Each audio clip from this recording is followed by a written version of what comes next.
contributes to its appeal as a destination to visit, and enhances the quality of life for residents. Gladstone Regional Council will continue to develop strategies to preserve, conserve, and enhance these natural settings for present and future generations.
Gladstone Regional Council are committed to fostering a proud, involved and engaged community. The Gladstone Regional Council Community Investment Program provides financial support to local community initiatives, projects and events which promote community connections, regional enhancements, community celebrations and community education. For more information on the Community Investment Program, visit gladstone.qld.gov.au. Gladstone Regional Council. Connect, innovate, diversify.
The Gladstone region is often referred to as an industrial town, but it hosts much more than meets the eye. The wider region hosts a diverse and important range of natural environments. There are endangered terrestrial ecosystems and many threatened species of plants and animals, some of which can only be found here.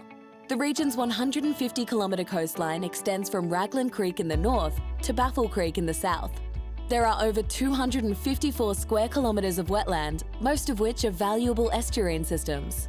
These wetlands feature important seagrass meadows and mangrove systems, providing a natural storm surge protection. Parts of the coastline also serve as important turtle nesting sites. 55% of the region is covered by natural vegetation, with 16% of our land classified as nature, conservation, forestry and parkland, including national parks. These conserved lands and their surrounds provide vital habitat for the 64 threatened animal species living here. Gladstone Regional Council recognises our responsibility to protect and conserve biodiversity values. We strongly value our natural environment and appreciate the eco-services our environment provides to both our economy and community. And we're striving for sustainable growth through both our policies and plans. Every year, Council proudly participates in many environmental initiatives, partnering with community groups and enthusiastic volunteers. We also facilitate a volunteer program called Friends of Conservation, where volunteers work with our people to propagate plants as well as other conservation projects. We recognise climate change and the environmental and economic impacts this will bring to our region. We are one of 30 Queensland coastal councils now participating in the Our Coast, Our Future program.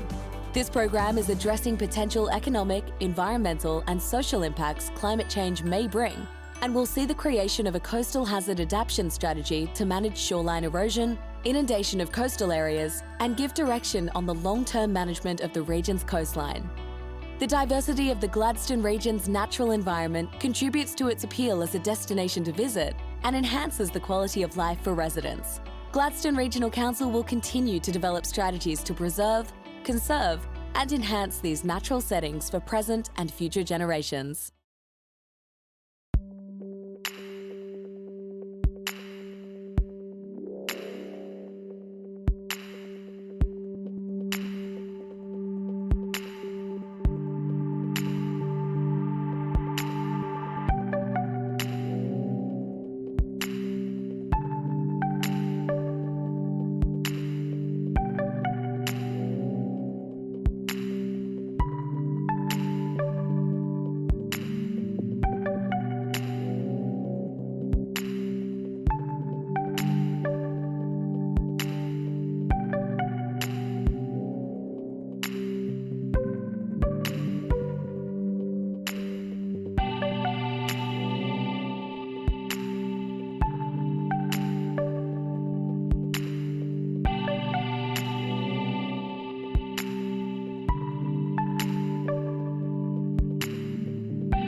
Gladstone Regional Council are committed to fostering a proud, involved and engaged community. The Gladstone Regional Council Community Investment Program provides financial support to local community initiatives, projects and events which promote community connections, regional enhancements, community celebrations and community education. For more information on the Community Investment Program, visit gladstone.qld.gov.au. Gladstone Regional Council. Connect, innovate, diversify.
The Gladstone region is often referred to as an industrial town, but it hosts much more than meets the eye. The wider region hosts a diverse and important range of natural environments. There are endangered terrestrial ecosystems and many threatened species of plants and animals, some of which can only be found here.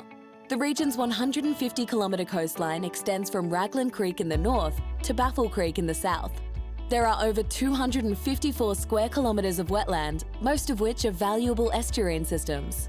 These wetlands feature important seagrass meadows and mangrove systems, providing a natural storm surge protection. Parts of the coastline also serve as important turtle nesting sites. 55% of the region is covered by natural vegetation, with 16% of our land classified as nature, conservation, forestry and parkland, including national parks. These conserved lands and their surrounds provide vital habitat for the 64 threatened animal species living here. Gladstone Regional Council recognises our responsibility to protect and conserve biodiversity values. We strongly value our natural environment and appreciate the eco-services our environment provides to both our economy and community.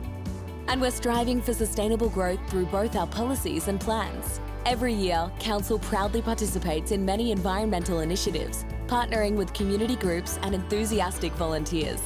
We also facilitate a volunteer program called Friends of Conservation, where volunteers work with our people to propagate plants as well as other conservation projects. We recognise climate change and the environmental and economic impacts this will bring to our region. We are one of 30 Queensland coastal councils now participating in the Our Coast, Our Future program. This program is addressing potential economic, environmental and social impacts climate change may bring, and will see the creation of a coastal hazard adaptation strategy to manage shoreline erosion, inundation of coastal areas, and give direction on the long-term management of the region's coastline. The diversity of the Gladstone region's natural environment contributes to its appeal as a destination to visit and enhances the quality of life for residents. Gladstone Regional Council will continue to develop strategies to preserve, conserve, and enhance these natural settings for present and future generations.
Gladstone Regional Council are committed to fostering a proud, involved and engaged community.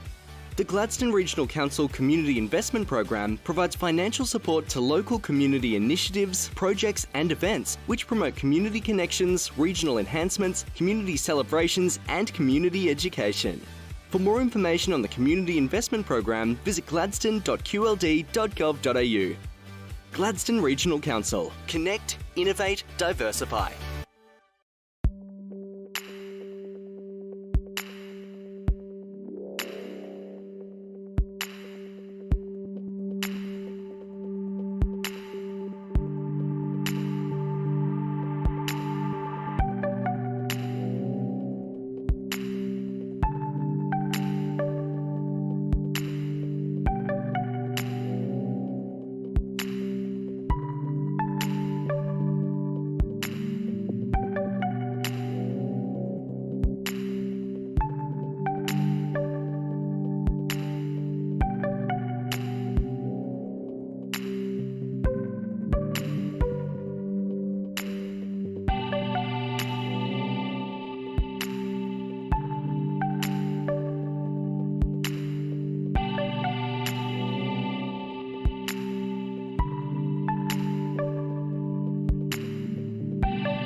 The Gladstone region is often referred to as an industrial town, but it hosts much more than meets the eye.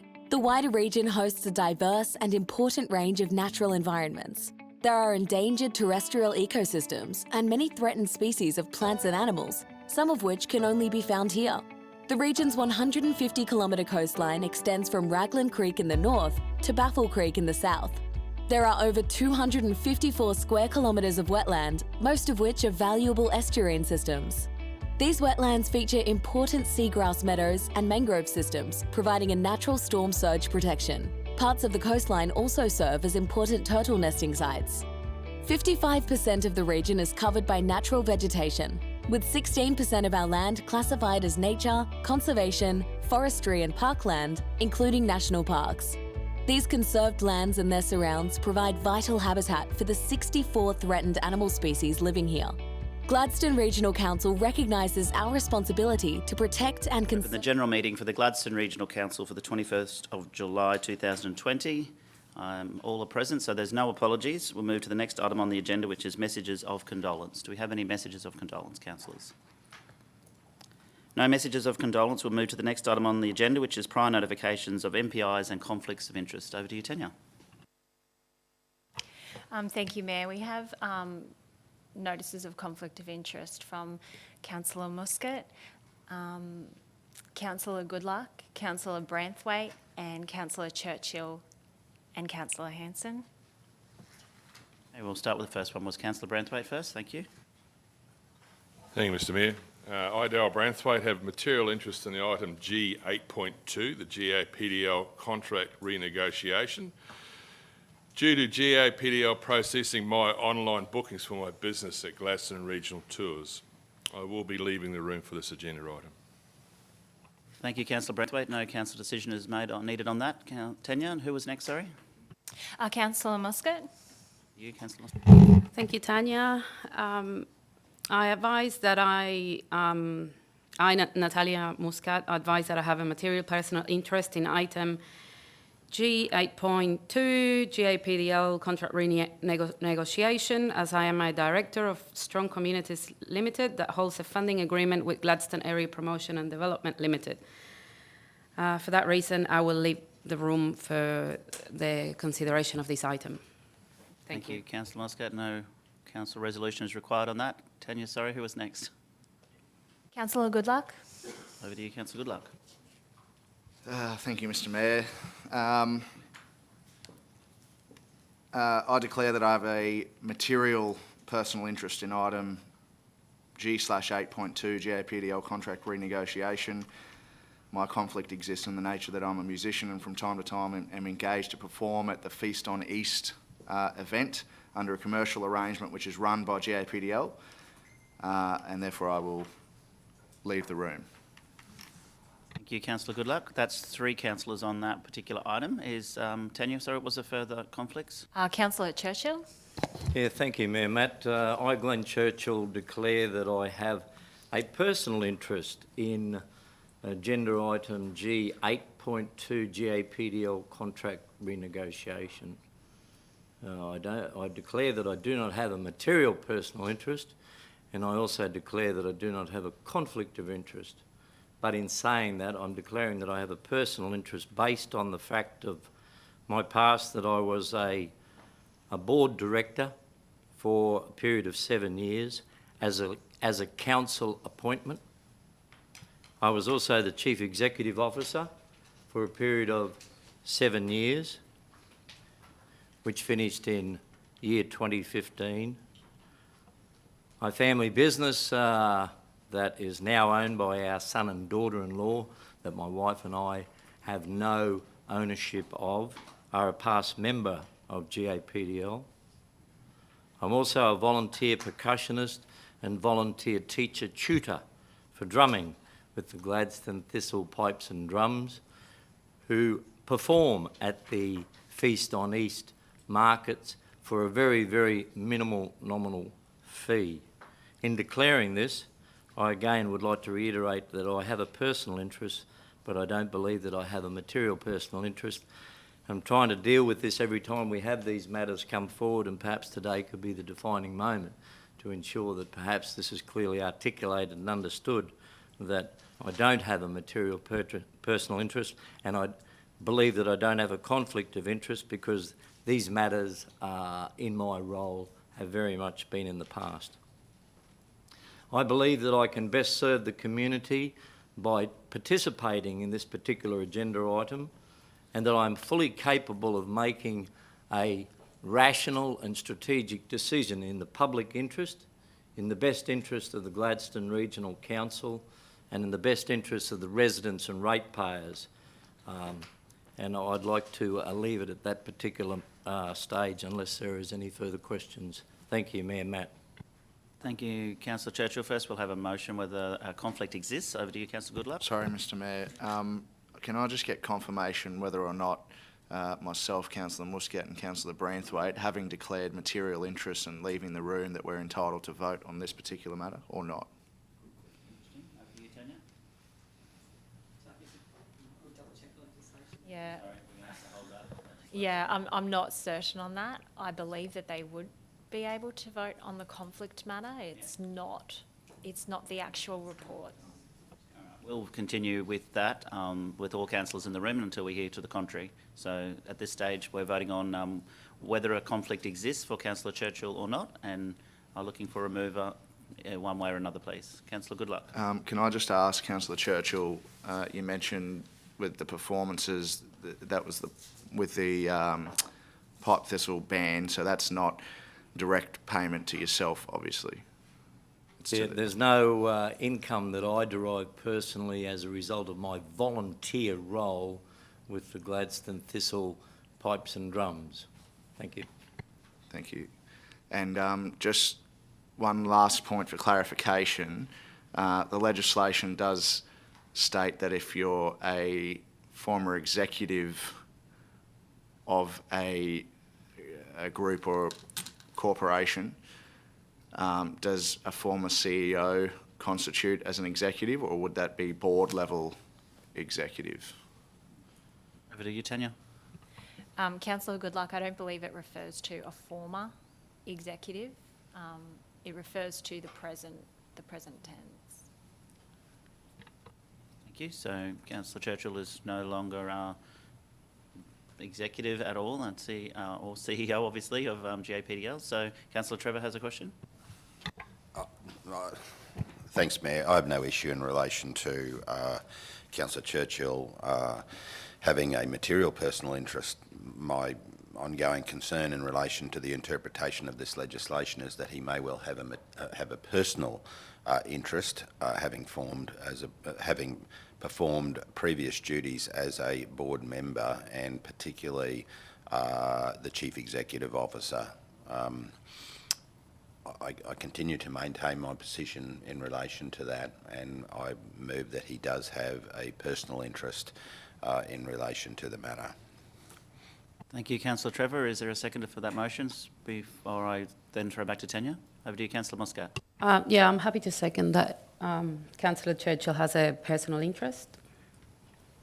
Before I vote on that, Tanya, you had something to add? Yeah, I just wanted to clarify that Councillor Churchill has confirmed that he does have a personal interest. Council's decision as to whether that personal interest constitutes a conflict.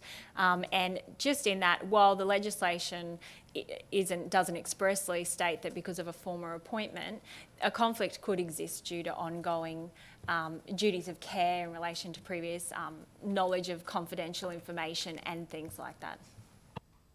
Thank you, Tanya. So we've moved and seconded by Councillor Trevor, Councillor Muscat, that a conflict exists. Councillor Churchill, yes? Mayor, can I just get a point of clarification here? This particular matter is a confidential matter. It's listed as a confidential matter, which would remain confidential. And in light of the motion that's currently pending, and I can understand that particular point, I think it would be most appropriate today, that perhaps we should seek that. And I know we can do that individually. The onus of responsibility is upon each of us as individual elected members. But I think collectively as a group, we are dealing with these matters every time so often that I think today we need to draw a line in the sand and get the correct legal advice and the interpretation, because I continually hear that if you are an executive member of an organisation, whether it be past, present, or perhaps tomorrow in the future, the executive of the board. It doesn't stipulate under the legislation, from my understanding, that chief executive officer, a general manager, or any employee-based principle, as we have seen recently in other examples with major industry, I just feel that today is a defining moment where we need to make that determination as to whether you're in a governance decision on these community-based organisations or an employee who is working for the benefit of those organisations as a paid employee. Thank you. Thank you, Councillor Churchill. I have a motion that a conflict exists. Move Councillor Trevor, second Councillor Muscat. Can I put that motion, please? All in favour? Those against? The motion is defeated. Councillor Churchill can remain in the room. Over to you, Tanya. Sorry, Councillor Hanson has a matter he'd like to raise. Thank you. I, Councillor Rick Hanson, declare that I have a perceived conflict of interest in confidential item 8.2, GAPDL contract renegotiation. But I believe, as a council-appointed member of that board, that I can remain in the room according to legislation, and I intend to do so, and my interest will be remaining with the community on this matter. Thank you, Councillor Hanson. Is there a mover for whether Councillor Hanson has a conflict or not, please, or whether a conflict exists? Councillor O'Grady. Yes, Mr Mayor, I don't believe there's a conflict exists because he's appointed by the council. So it's moved Councillor O'Grady and seconded Councillor Churchill that no conflict exists. Any further discussion? I'll put that motion. All in favour? Motion is carried. Councillor Hanson will remain in the room. Before I move on, Tanya, do I need to go back to Councillor Churchill's item? But the motion was lost. Do I need another motion to say that he can remain in the room? No, not if there's no conflict of interest. Thank you.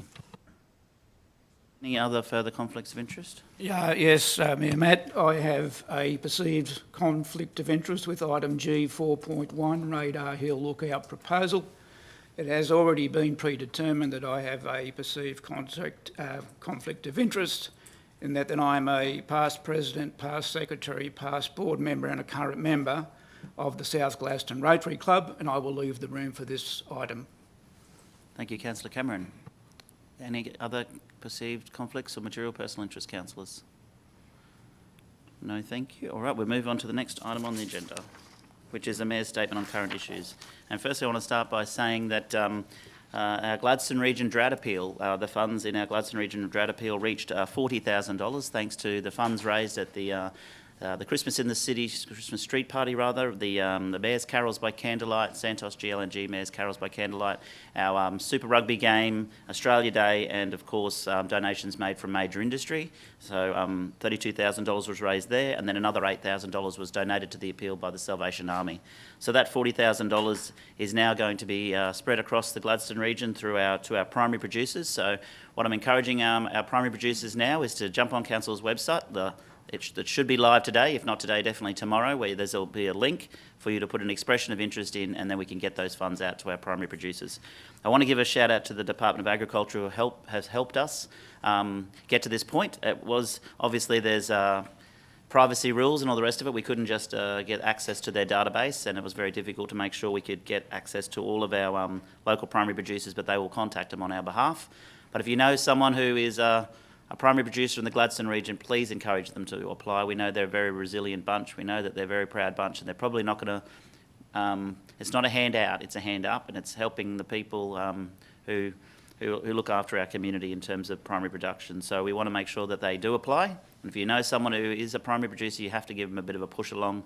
Go to their house, click on the website, and start filling it out for them, because that's where we're at the moment. The money was raised from our local community to give to them. They can use it to buy feed. They can use it to go towards putting down a bore.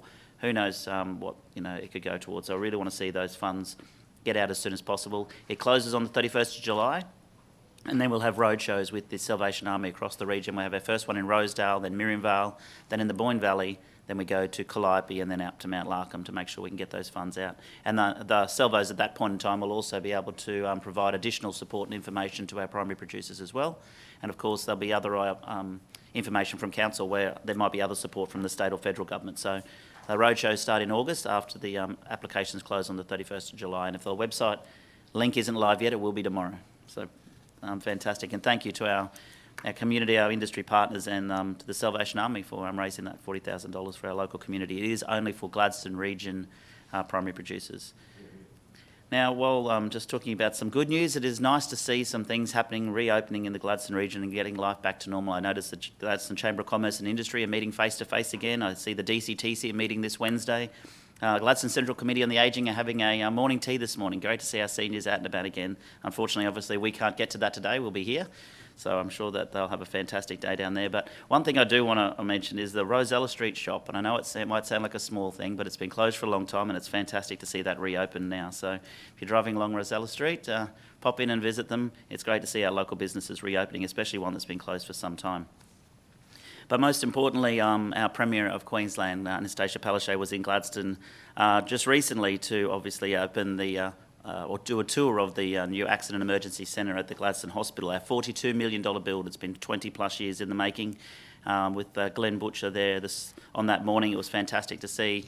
Basically the floor space has almost doubled, or more than doubled. And if you haven't been there yet, and obviously it's not the place you want to attend, but when you are there, you'll see that the facility is far superior to what we've had in the past, and it has certainly has future-proofs Gladstone Hospital for a long way into the future. And while the Premier was in town, she announced $5 million for 30 new positions at the Gladstone Hospital as well. So not only do we have a new accident emergency centre, we're going to have the staff to go with it. So that includes administration staff, doctors, nurses and specialists, and that's fantastic news. So thank you to Glenn, who fought very hard for this, and thank you to our Premier for announcing that.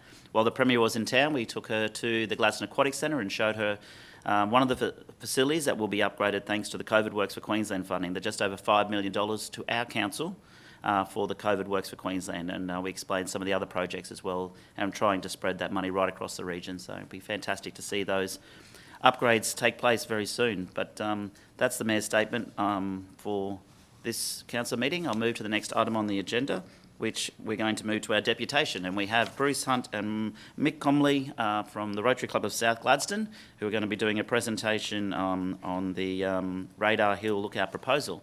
So for those online, you'll be able to see that as well. And I don't know who's leading, whether it's Mick or Bruce, but Bruce was the star of the Mayor's statement a couple of weeks ago with his Order of Australia medal. Congratulations to you, Bruce. That's an outstanding achievement. Well done. I'll hand over to you, Mick. Thank you.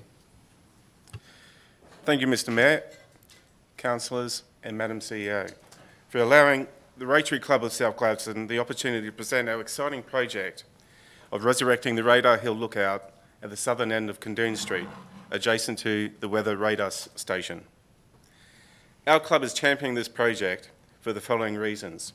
We would like to create an enduring contribution to Gladstone's community, marking our 50th anniversary, and have identified reconstruction and upgrade of the Radar Hill Lookout on Kundoon Street as an appropriate and useful contribution as a community asset. Additionally, this project complements and extends on the successful Fun and Fitness Trail, which was also a South Gladstone Rotary Club initiative.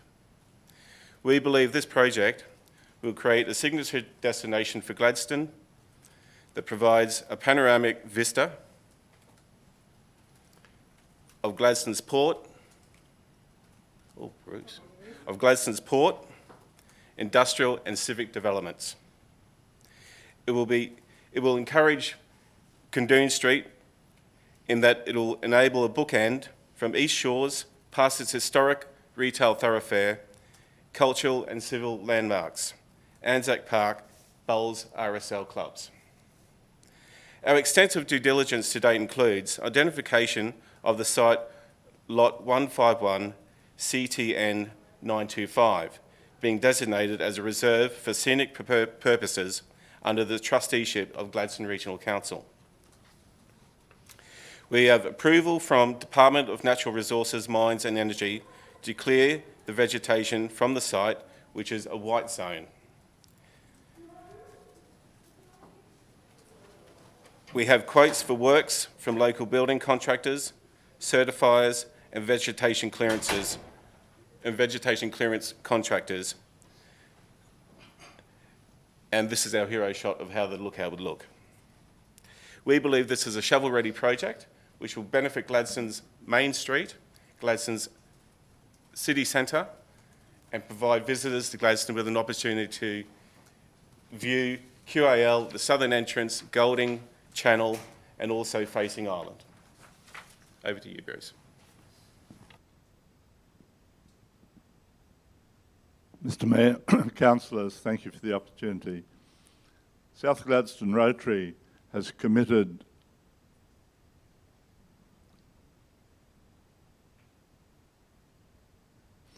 $15,000 to the project to date. This is made up of $7,000 of direct expenditure for the development of the design and preparation of construction detail, and a further $8,000 of in-kind contribution for survey and title work. We have a $35,000 gambling community benefit fund grant that's required to be acquitted by March next year, so time is of the essence to us in terms of progressing the project.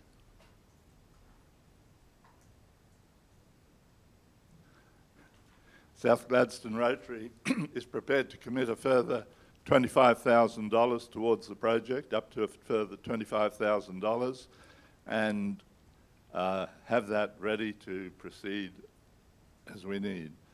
The estimated total cost of the project is $200,000, and we're seeing that the $75,000 that we've identified funds more than 1/3 of the expected $200,000 cost. Whilst we consider the project to be of a significant community benefit, we do not have the resource capability ourselves to complete it without further help. So we come to the council with a request three items that we have to have. The Lookout Reserve is under the trusteeship of the council, and we, DNRME, say we need the approval of council to construct on the site. If we have your support, I presume that would be a formality. We need assistance to secure the balance of funding that's required, some $125,000. We haven't identified an avenue that we can proceed with, and we seek the council's help in being able to access funding through some of the grants and systems that seem to be online. And thirdly, we'd appreciate the council's help in managing the project, in that the intent is that the facility becomes a community asset under the ownership and control of the council, and it would seem sensible that the construction of it is to their standards and to meet their requirements. Thank you, Mr. Mayor. Thank you, Bruce. Thank you, Michael. Is that all right for questions now? When you say manage the construction, so would you think that council would call tenders for the project, or would the Rotary Club call tenders? I think it would sensibly be best done through council, in that the extent of what's required needs to be determined by council. Thanks for that. Yeah, obviously the first one's not going to be too hard. The other 2 points we can certainly work through. Councillors, other questions? Councillor Muscat, then Councillor Churchill. Thanks for coming. I was just wondering, you saying that, what do you think the extra $125,000 will be used on? I mean, you've done planning, it's just construction, or is there a potential that once you start looking more into detailed requirements, for example, that it could actually be more than that? I believe we've covered it very extensively, and the $200,000 includes contingencies beyond the actual construction cost. So we've made provision for lighting, security, and additional facilities in the area if that's required. We intend to make it a first-class facility. We want to see it as a signature destination in Gladstone where people would go and be able to view, rather than from the old deck that was there, to a proper facility with cover and seating so that people could enjoy the vista. But I believe we've made provision to cover everything in the $200,000. We also have quotes to support those figures, initial quotes from local contractors. Thank you, Councillor Churchill, then Braithwaite. Thanks, Mayor Matt. Good on you, Michael. Good on you, Bruce. Great project. Continued enhancement of our city and our region. But in understanding the history, and I always try to work out when we're talking about a brownfield site or greenfield sites when we develop new lookouts. Just would love to have a greater understanding, just a brief history of what actually happened to the previous lookout that was there, and is there anything from the history of that previous lookout that might impede the potential for this project to occur now on the same brownfield site? I don't believe so. The existing, the facility that was originally there was constructed some 40 to 50 years ago. It was a very basic platform, a small platform, and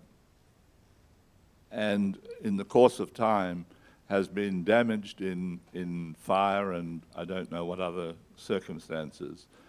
And to the extent that the decking has been removed and the facility essentially demolished, the pylons that supported it still remain.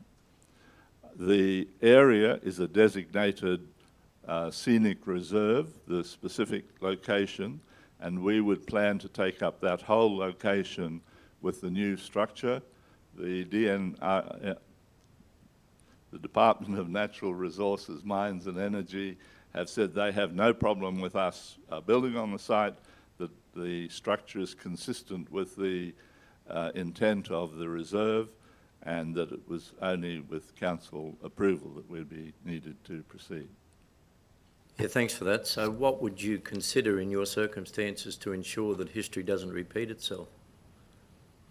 The columns will be, our construction quote and structural plans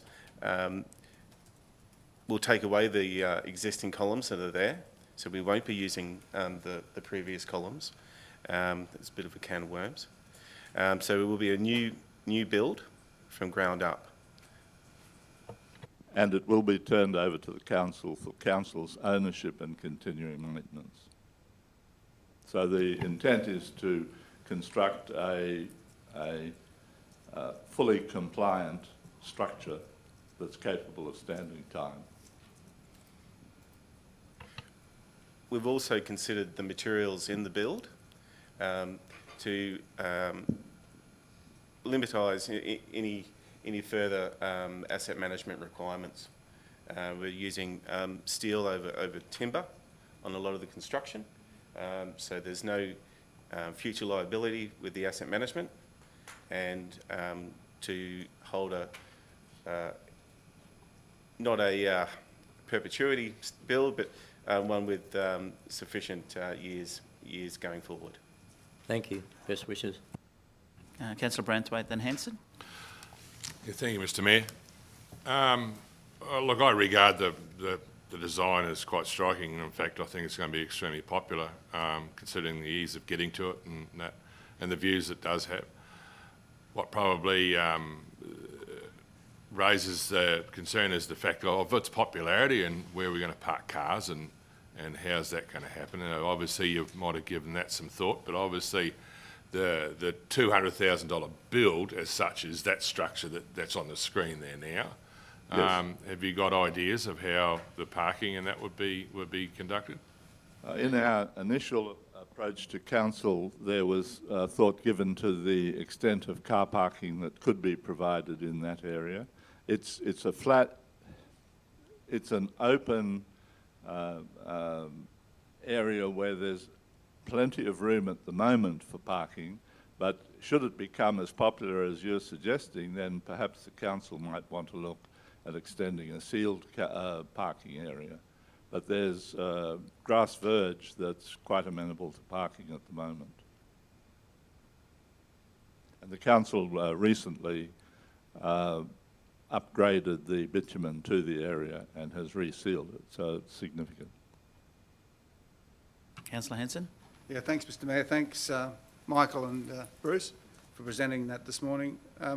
Considering that we would have to chase $125,000 minimum to make this project work, has the club considered downsizing, maybe making the structure smaller so that we could save costs?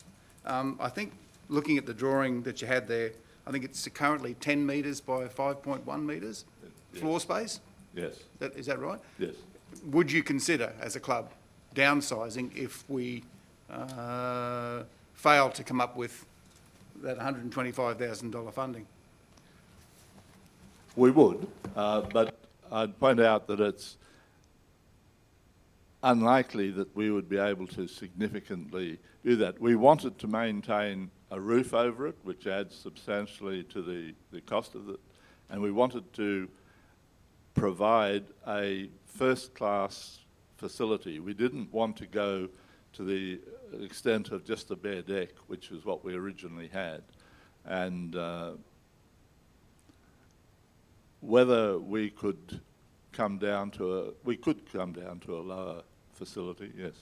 We'd have to consider it, but we'd be most disinclined to do so, in that the whole intent is to have a first-class facility that matches up with the facilities at the other end of Gladstone Street, where we have East Shores and superb facilities down there. We didn't want to have a shoddy little structure at the top of the hill. Yeah. I wasn't asking for you only to downsize, not to reduce its significance. Yeah, Councillor O'Grady. Yeah, thank you, Mr Mayor. Great presentation. I was just wondering, is there disability access onto that ramp, onto the ramp to go into the building? Yes, there's level access through onto the deck. Right, okay, thank you. Need to be, including parking, yep. We wouldn't get through our planning department otherwise. Over to you, Councillor Moscat. Thank you, Mr. Mayor. I just wanted to ask you, well, I guess also, express a couple of points, you know, where these kind of things, I understand the cost, the $200,000 when we look at, you know, how much it's going to cost to build and some of the quotes that you might have got. Now, there's also significant cost when it comes to the project of the manager of the project. So that will be a lot of resources that we'll be having to dedicate to the project. So we will have to account for those things too. So it's not just $200,000 in cash or going for grants. I mean, the managing of the project is quite significant. The other thing I wanted to ask you is in relation to community consultation. So I think, you know, it's a great idea, but has there been any sort of wider consultation of the community as, you know, the benefit of the project? And I'm not doubting the benefit of the project. I just want to see if there's been any talks, any discussions with other people. I mean, there's a lot of projects that we can, you know, that you could have picked. So why this one exactly, and what was the community involvement in making that decision? It's very difficult to consultate people when you're on the fitness trail, out of breath. But all jokes aside, speaking to people who use that wonderful facility, are very pro. Speaking amongst our club members who have contact through the community, they've spoken to their contacts, I suppose, and it's all been fed back into our club that it's a positive project. We haven't done any formal consultation, going back to your question, and I'm sure if one was done, it would be looked upon quite favourably. Thank you. We have Councillor Goodluck, then back to Councillor Hanson. Thank you, Mr. Mayor. I'd just like to congratulate Bruce and Michael and the South Gladstone Rotary Club on a fantastic job and the proactive approach you've taken to develop the project to this point. I think it's a great project. Notwithstanding that, and I don't want to preempt any council decision, you would be most likely aware that we did hand down our budget a couple of weeks ago. We had to do quite a lot of work over a lengthy period of time to try and develop a budget that was reflective of our community's needs at this point, given the current economic crisis that the country and the globe is facing. So for council to be able to find these funds would be a considerable feat. So I'm sure that we will take this request into consideration. And once again, I just want to congratulate the club on the fantastic work that you've done. And whether or not it's a project that council is able to support in the short term or perhaps the long term, it certainly, I do think it's got merit and it'll be a great project for our community. So thank you. Thank you. Back to you, Councillor Hanson. I've got no further questions to Bruce or Michael, but I've just realised that I am in a Rotary Club. And it's previously been voted. I think you'll find that you don't have a conflict, but I'm happy to deal with it. I'm just saying, if a decision, if we have a decision-making process out of this, which we will, I'm just making sure that everybody knows that I am in a Rotary Club, and I may have a perceived conflict of interest. Okay, now that you've said that. Point of order, Mr. Mayor. To that end, this is specifically a project of South Gladstone Rotary Club and not of another Rotary Club. Yeah. Over to you, Councillor Goodluck. The legislation specifically states that a councillor does not have a conflict merely because you're a member of a club or organisation. Especially when you're a member of the Sunrise Rotary Club and this is South Gladstone. Well, I still had to mention it. Thank you, Mr. Mayor. Thank you. Yes, no worries. I was a member of Midday for many years, but not anymore either. So, I have a question for Mick or Bruce. The club has a lot of expertise in-house as well. I'm assuming that a lot of club members have already donated, volunteered a lot of their time and their resources to get to this point? Yes, and they're prepared to continue doing so, but we have to be careful. I mean, we have ones who are quite happy to jump in there with a chainsaw and rip down the work. But no, we have gone out and had that quoted appropriately. And it's something like $20,000 in the quotations that we have to clear the site to the approval of the Department of Natural Resources. So we stand ready to do whatever we can to fit in with that. We have volunteers who will participate, but I think probably to do it satisfactorily to the standard that we want, it really needs to be done professionally and not as a part-time job. Thank you. Councillor O'Grady has another question, then Councillor Trevor. Thank you, Mr Mayor.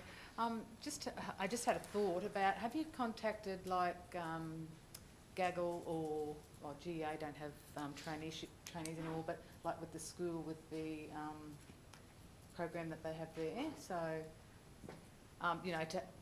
because they do engineering or they do building or whatever else, there's I'm just trying to think, the Coscas hold something for them, they do No, we haven't. Construction. We haven't approached them. The significant cost, the supply and erection of the steel work is about $100,000 in the quotation we have from Young's. So I can't conceive of Gaggle or someone doing that sort of work. Again, it's Right. beyond them, I would think. Okay, thank you. Councillor Trevor. Yes, thanks, Bruce, and thanks, Mick, for the presentation today. Look, I think the project is a good one. I remember as a young boy living in Auckland Street, dashing up Radar Hill with my mates to the viewing deck up there. So there's some fond memories as an old local of the old viewing deck, and no doubt old locals and new locals have missed such a project being available to the community. I guess the two issues for me are, putting aside the fact that it's a great project, are firstly whether the Gambling Benefit Fund allows us to take ownership of the project once built. That's the first issue, Bruce. And the second issue is that I think the synergy in relation to locating it there is great. When you look at these shores, and hopefully we look at the Slouch Hat project if it ever comes to fruition, and it all sort of, the synergy works really well. The only concern I would have is that if it works too well and we're able to get all the RVs into town to attend the museum and East Shores project and everything else that's happening behind the scenes, whether we're going to have enough car parking spaces up there. That's probably something that I would need council to explore a bit further, because if it does take off, and I think, as I say, the synergy is awesome, then I'm a little bit worried, having been familiar with the area for many, many years, as to whether we're going to be able to put enough vehicles up there, that's all.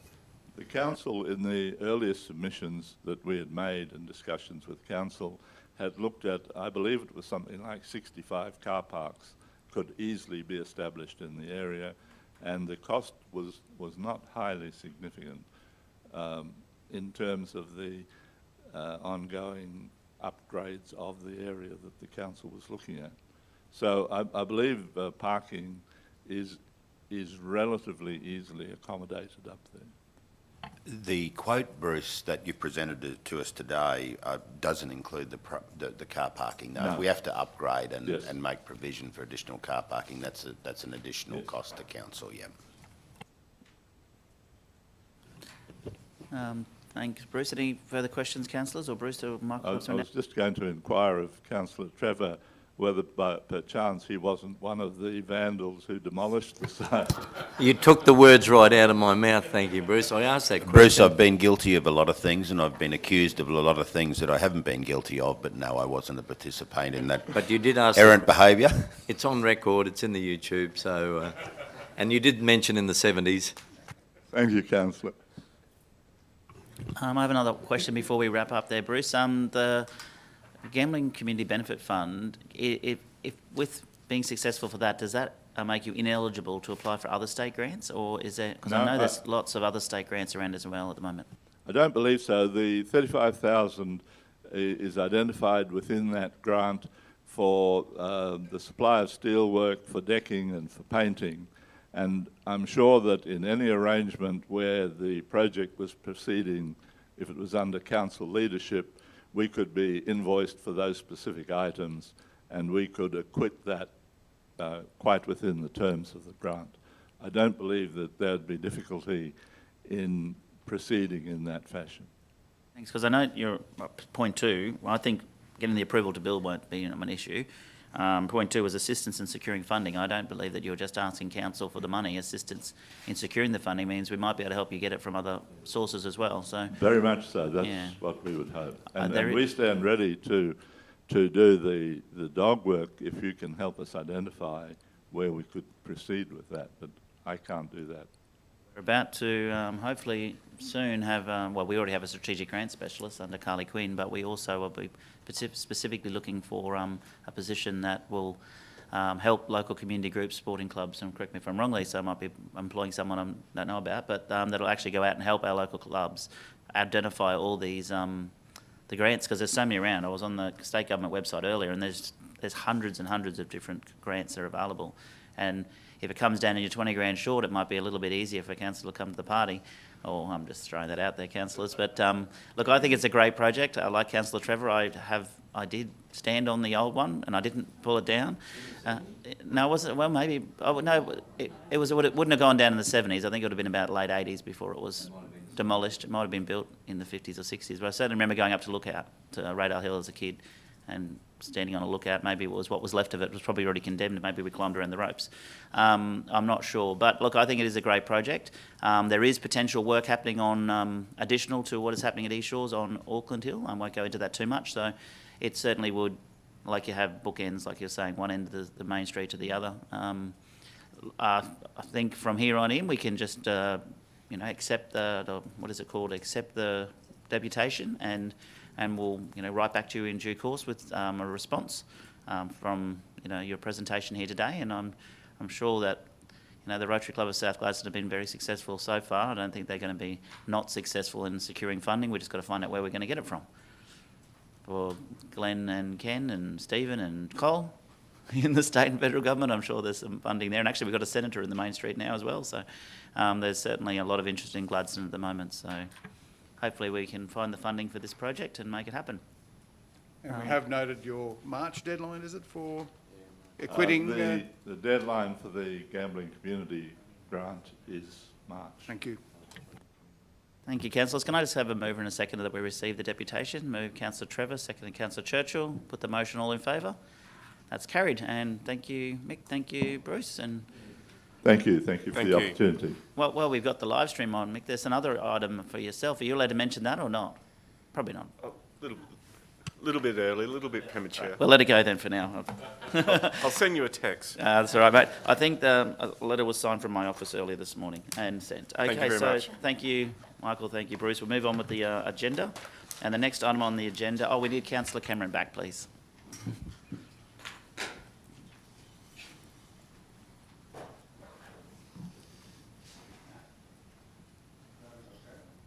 It's not a camel.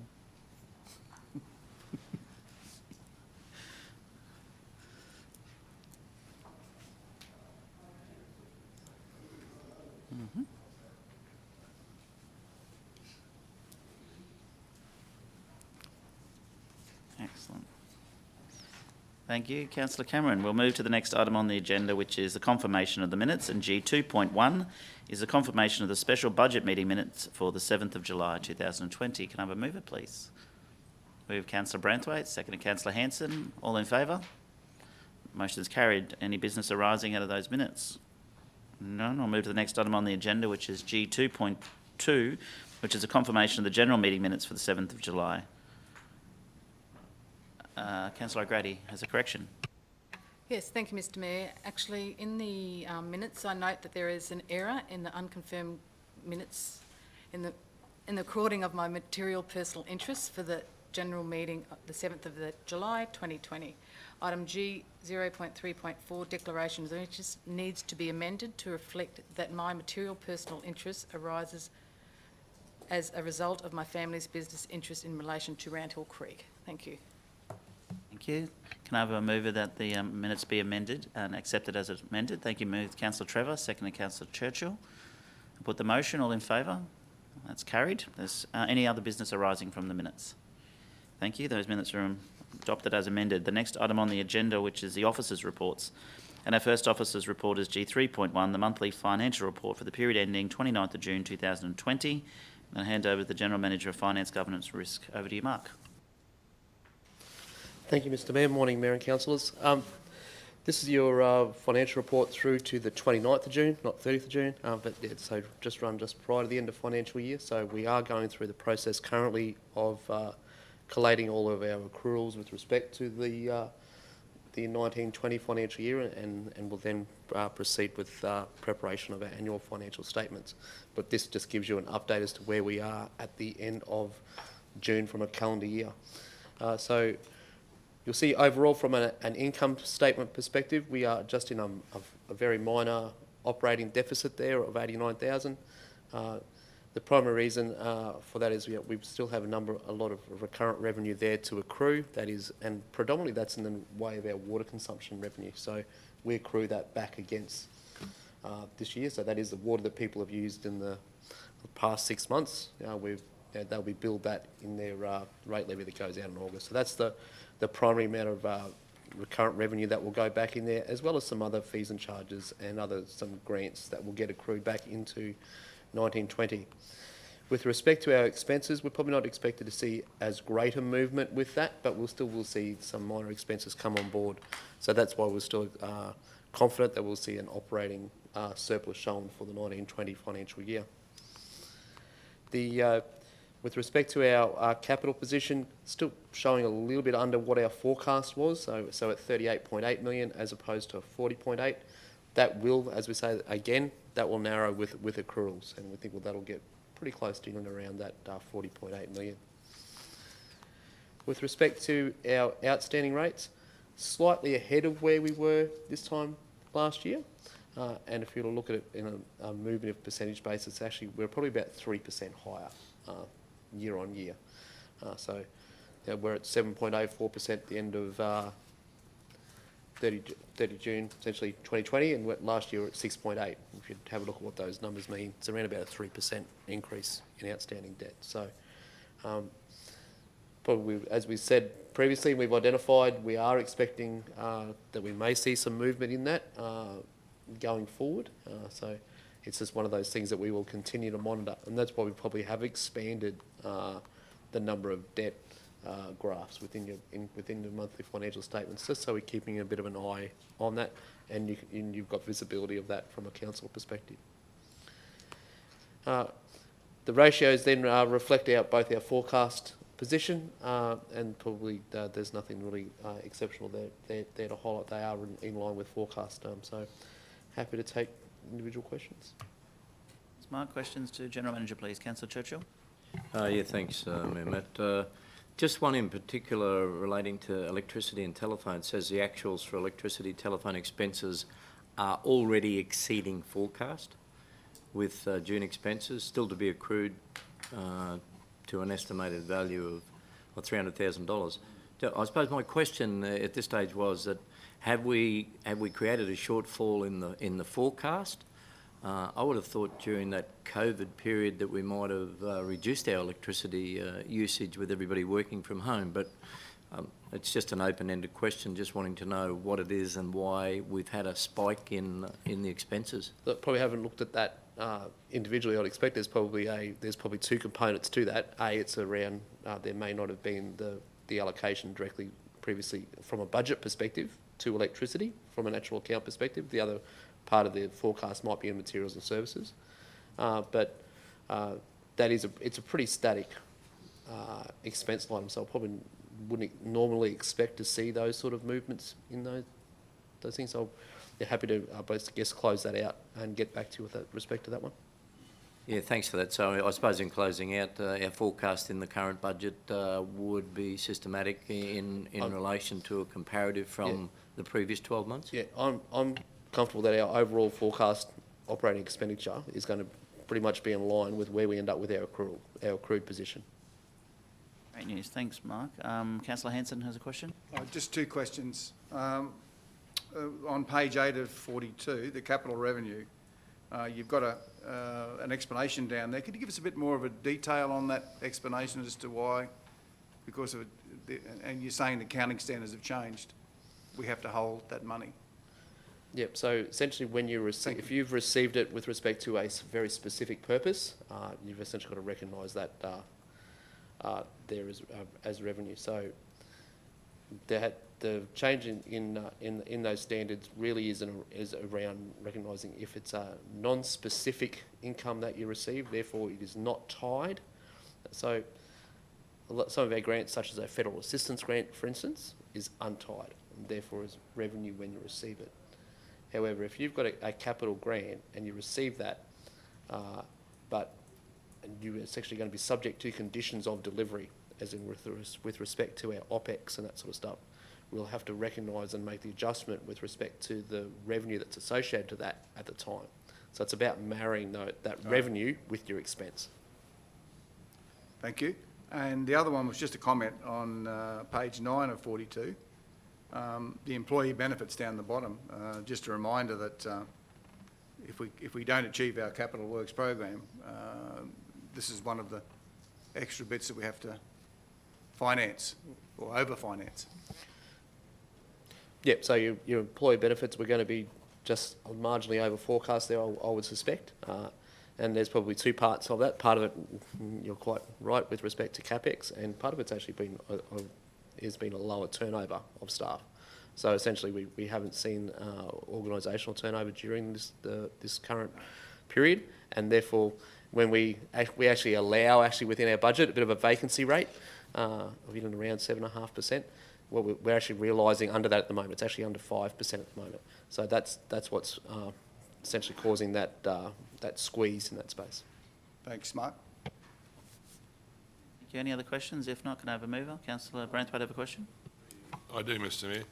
I just, I probably covered it before, but I know with the proposed rates forecast for the next 12 months, we've got put incentives in place for people to be encouraged to pay on time or pay early. But there will be a trend. I'm looking at on page 15 of 42, the rates and charges age debtors sort of scale. You know, we've got 70% of what has been owing to the organisation is of the past financial year. And then it scales down, but we've still got 20% of what's outstanding and a further nearly, just over 8%, which is 2 and 3 years old. Are there things in place to recover those funds, and how successful is it? Depends on the type of debt, to be frank. Rate debt recovery, we've essentially got ultimate debt recovery against the land, provided we take that action within 6 years of the incurring of that debt. So we do have some surety in utilising your debt recovery action there in terms of sale for arrears. And in fact, it actually, from a debt recovery perspective, putting a very purely commercial spin on it, it actually might be better, and it's actually generally more effective for us to probably look at deferring some recovery action and letting that sale recovery process take its course through when you get past the essentially 24-month period, when you're starting to get into that period, that third year. So, yeah, absolutely, we're trying to work with all of those people in that space. I've got no doubt. So what sort of total are we looking at of what is actually owed? I know it's a percentage on the previous scale. Yep, so of our, when you look at your outstanding rates, and that makes up the moment of that, we're looking at essentially $13 million of outstanding rates. Yep. It's a lot of money, isn't it? So $30 million is our total outstanding, so 20% of that's 2.6. Yeah. Thank you, Mark. Councillor O'Grady, then Churchill. Yep, thank you, Mr Mayor. I was just wondering, Mark, how do you recover if there's been a sale of something? How do you recover the money from the existing rate? So that generally occurs at property settlement. So when there's a property transfer takes place, generally the purchaser will take they'll take a rate search, and essentially because the debt transfers with the land, so it's actually in the interest of the purchaser to make sure they're not inheriting a debt from the previous owner. So generally you'll find that there'll be a rate search taking place and there'll be an adjustment at that time in the settlement. Because it appears to me that with one of these here that hasn't happened, like the Agnes Water one, you know, there's been a sale of that particular outstanding rate there. That's a subtotal. Here we've got a subtotal of all your properties in that space. We're talking about individual. Yeah, so individually, if you've got a lot of turnover, that's why you'll generally that actually helps also from a property perspective, puts that downward pressure on outstanding rates. I'm not sure whether you're referring to an individual. I don't really certainly want to what talk we're about highlighting individual here, though, is in terms of that graph on page 15, is that where we actually have, and we're talking about here, outstanding rates of greater than 3% levied for that suburb area, what's outstanding. So that's what's showing is that we do have a number of properties, and Agnes Water does have the highest pocket of those. That makes sense. We don't need to. Yeah. Okay. Gotcha. Thank you, Councillor Churchill. Yeah, thanks, Mayor Matt. That's good. Well, it's a simple question. Hopefully it's a simple answer. But just with the working capital ratio, and we've been talking about capital expenditure, and you've indicated this here in your report, due to delays in capital expenditure, Council has a large cash balance, but it's not actually in your report, and I applaud you for your report, be it warts and all, is that sometimes with capital expenditure, or more so capital delivery, we get distracted by major disasters. So my question appropriately is, have we received all relevant funding for, and as you know, our region had bushfires, and we've had floods and others, have we received all funding that we were eligible for in the recovery and reconstruction for any funds that... I believe we've largely acquitted most of our NDRRA funding, so essentially, whilst the works around going now are actually more around our recovery space, particularly in our soft recovery and with respect to community recovery and the like, and we've got some ongoing operating funding with respect to those. But with respect to infrastructure funding, we've essentially completed those programs. Okay, it's all done. Thanks. Thank you. Any other questions? Councillor Goodluck? Thanks, Mr Mayor. I just noticed the asset sustainability ratio, and I know we've covered this, but you know, it's not where it needs to be for 4 years running now. So pleasing to see our expectations is that we're going to hit expected targets as of this coming financial year. So, but that's just something we all need to be aware of, which I know we are, but I'm happy to move the report. Thanks, Mr Mayor. Thank you, Councillor Goodluck. Second to Councillor Hanson. No further questions. I put the motion. All in favour? The motion is carried, and we'll move to the next item on the agenda, which is G3.2, which is council appointment to the Coastal Council. Coastal Council Adaptation Task Force (CCAT) Executive Committee, to the Manager of Governance. To you, Tanya. Thank you, Mayor. An opportunity has arisen for Council to nominate a Council representative to the Coastal Council Adaptation Task Force Executive Committee. Due to the synergies between the CCAT, Reef Guardians and Council's own Council Hazards Adaptation Strategy Community Reference Group, the officer's recommendation is that Councillor Muscat be appointed.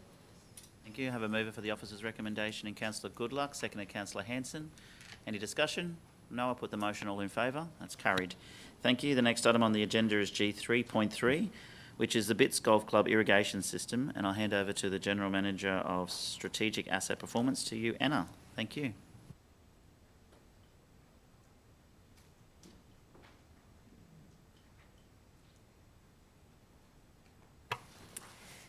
Thank you. So in response to past council resolutions and effluent disposal monitoring results at the Bits Golf Club, council officers have engaged an irrigation and soil specialist to better understand the condition of the existing irrigation system and what works would be required to bring it up to an acceptable standard to continue disposing of effluent onto the golf course, and the impact that that irrigating effluent is having on the soil structure at the golf course, and what work, if any, would be required in order to continue irrigating effluent. In addition, we've also looked at the potential of replacing effluent as the source of the irrigation water with potable water. So through that work, we've found that works is required to remediate the soil as well as the turf in order to provide a suitable playing surface and ensure that the water that is applied to the golf course can be taken up and allow the turf to thrive. This work would be required irrespective of which type of water source you use for your irrigation system. The current irrigation system is coming to the end of its useful life. It is undersized and unable to effectively distribute water across the golf course in a manner that's sustainable and will allow sustained appropriate ground cover. And the cost to replace the irrigation system and remediate the soil and ground cover is higher than we've previously reported. So we have looked at a number of options, implementing just some short-term recommendations, implementing the longer-term recommendations of the report, providing potable water supply instead of effluent, or a do-nothing option as well.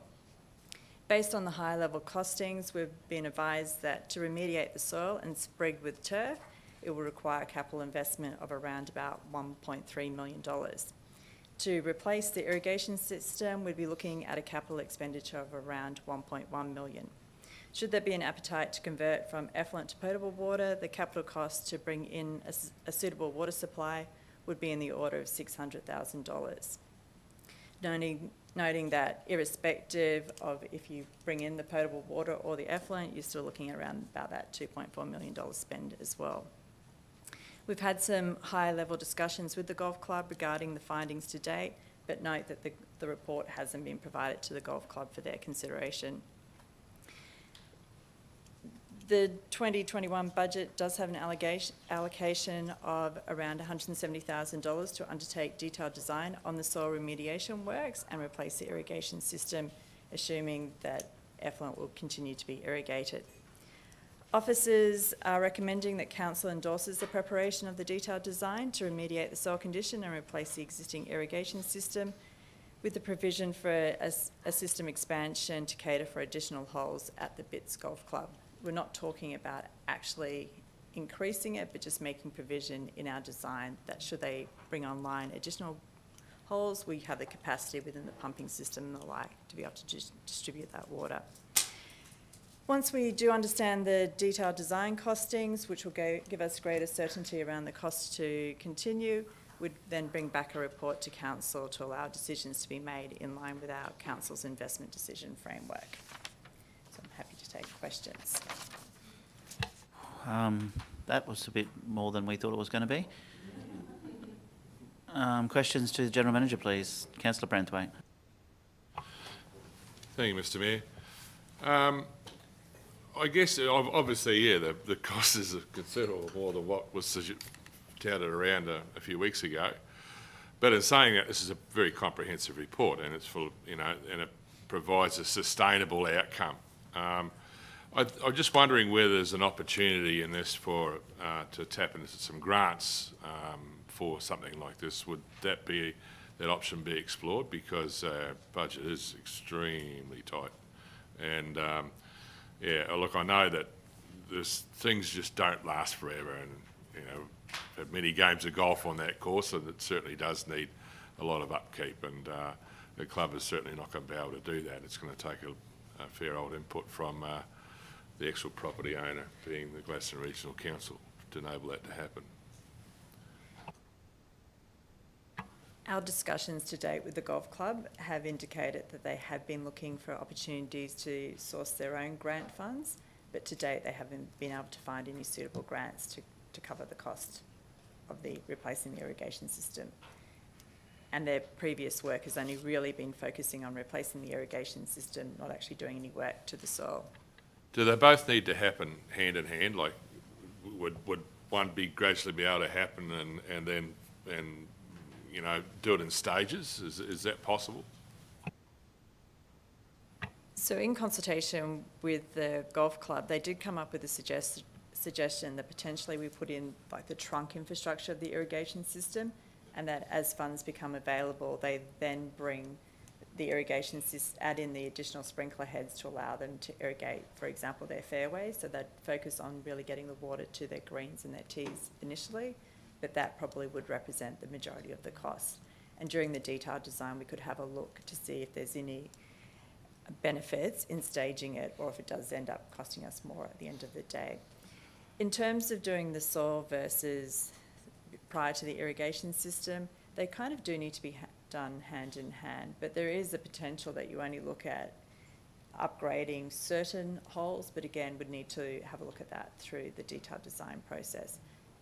But I would suggest that when you're doing the work to put in the irrigation system, you'll be doing, at the same time, you'll have the right equipment there to be doing more of the soil remediation work at the same time. Thank you. Councillor Goodluck, and then Councillor Trevor, I think, and then Councillor Muscat. Thank you, Mr Mayor. Anna, I noticed in the detailed report the irrigation assessment limitations due to a blue-green algae bloom, that the irrigation was ceased, and the actual assessment of how the irrigation system worked was then limited due to that.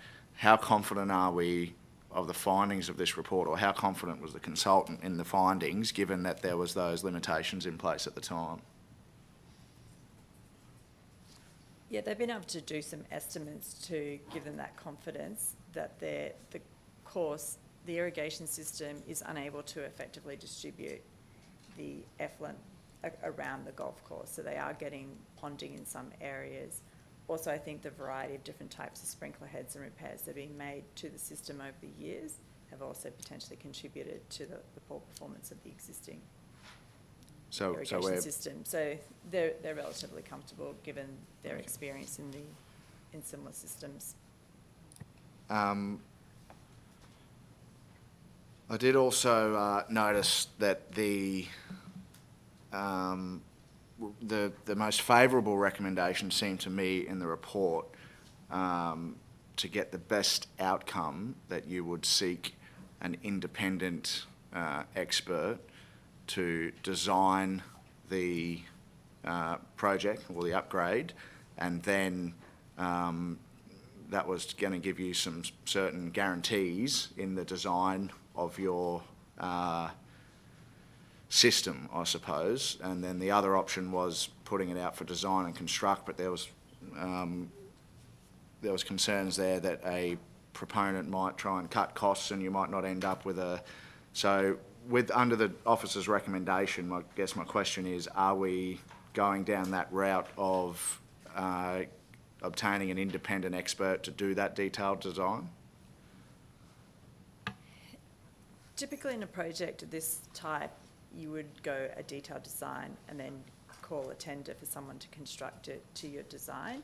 Generally speaking, you might go to a detailed design where your most likely contractors also have a lot of IP in the design space, but this is a fairly simple hydraulics type design. So with the design, the one thing, and I'm in no way an expert on irrigation systems, nor an expert on golf, if I'm honest, and not very good at it. But the one thing that I definitely did obtain out of reading the report is that there is a large number of complexities around this type of system, the different types of heads, the different brands, the whole range of, even down to sales reps giving you, potentially misleading information, et cetera, So for me, that resonated that, you want that independent expert to design the system to ensure that, because the last thing that we want to do,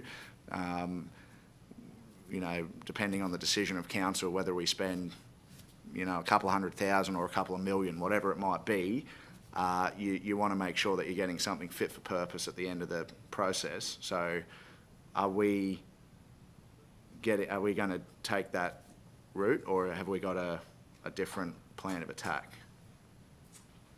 Yeah, my recommendation in this case would be to do a detailed design. So all it is, they make in the report... With the independent expert, or are we going to do that ourselves, or how are we going to attack that, sorry? No, we would use an irrigation design engineer to be able to do that work, and we don't have those types of engineers in-house. Perfect. And the one last one, sorry, Mr. Mayor. There's obviously quite a lot of information in this report, and a lot of details that would benefit the club to know. So we intend on providing this report to the club. The footpaths, the traffic management, keeping people off the greens, and reducing that compacting of the soil, all of that sort of stuff. Is that our plan? And because I'm certain that the club would be able to manage a large portion of the information that's contained within the report.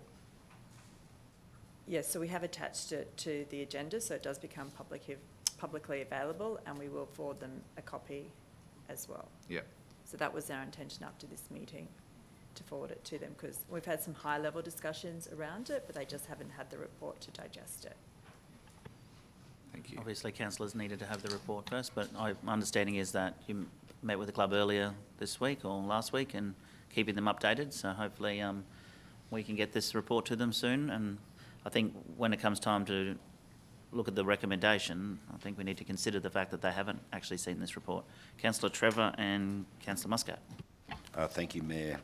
Anna, it's my understanding that your recommendation is that we spend $170,000 or approximate to that in order to determine whether we should spend a further sum of 1.1, 1.3 or $600,000. Is that the case? Yes, because once they've done the detailed design, they'll be able to do a lower level of estimating of how much it should cost to do the capital works. So it just takes it from the values that they've provided to date, and provide a greater deal of certainty around what the likely sums are going to be. So the range in order to resolve the issue down there is between $770,000 and $1.47 million, approximately $1.5 million. Should we not only be looking at the Bits Golf Club dilemma, but also the issues in relation to all the other sporting clubs down there, so that we have expert advice on what our future recurrent costing is going to be in relation to facilitating a reasonable outcome for all clubs rather than just one down there, and having a global amount that we can look at in relation to making a determination regarding the future viability of the water system down there for all clubs. Yes, so we have undertaken a very similar condition assessment of the soil and the irrigation systems at the other clubs in the Bits area, as well as into Dennis Park as well. So we're just currently going through all those reports, and we're looking to bring them back to council so they understand what the full cost will be to keep the irrigation systems working in all areas. So the range of $770,000 to $1.47 million is just for the golf club, and there could be significant expenditure above and beyond that to cater for all the sporting groups down there. Yes, that's right. But through the condition assessments that we've done, the golf course has been highlighted as the one that if you're doing them in a prioritisation process, they would be the number one priority of the different sports clubs down there. Great. I just didn't want to pick a favourite, that's all. And I was keen to know where we are from an advancement point of view in relation to all the other clubs that are experiencing maybe not the same difficulties, but similar ones. Thank you. Before I go to Councillor Muscat, just clarification, and my understanding is it's not to a maximum of 1.3, isn't it 2.4 million?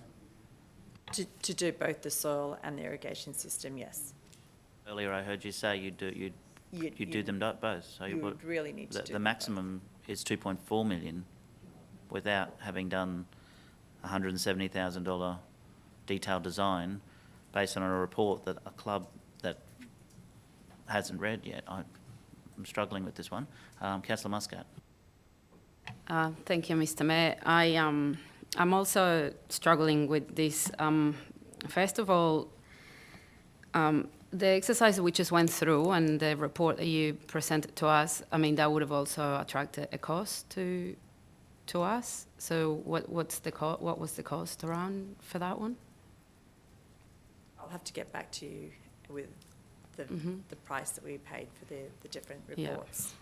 Yeah. Okay, so because your recommendation here is pretty much to, I guess, continue on the way to go for option 2. Is that correct? So. Yes. And that is going to cost us $175,000. We've budgeted $170,000 to undertake that work, but bearing in mind that we haven't put out tenders for it, so we don't understand the true cost of it. But based on percentages that you normally take off your capital costs, it's our estimate of what we'd be looking at for detailed designs. Okay, so I've also read in here that the club has a lease that expires in 2022. So I'm just, 21 actually. Yeah, so that's only next year. And I'm also, so I guess I'm just trying to understand, you know, if we're going to commit to this, we will also need to commit to some kind of longer lease as well. And again, yeah, and I was also trying to work out, I mean, how the other clubs are going to benefit from this, and this is if this was only for the golf club or it was for the other clubs within the complex. So, but yeah, you have answered some of that, but. Yes, so they are separate irrigation systems. Even though the trunk main coming from the wastewater treatment plant is the same, they do branch off into different irrigation systems to run the different, the irrigation systems required for each of the different sporting clubs, because they all have different needs. So we can't necessarily run them off the same system. So this is only for the Bits Golf Club. So I'm just trying to think about these. You know, it's an investment of almost $2.5 million, or probably over, once you cost everything that's already been done and whatever's going to come up. And I'm just trying to, I guess, match it with the magnitude of the users that are going to benefit from it. So is there any commentary you can give me around that? Mayor Matt, could I interrupt the line of questioning at this stage, if you wouldn't mind? And I have a reason for it, and I applaud Councillor Trevor's intent and Councillor Muscat's request, but I'm starting to feel a little bit uneasy based on this agenda item that was wholly and solely relevant to the Boyne Island Tannum Sands Golf Club.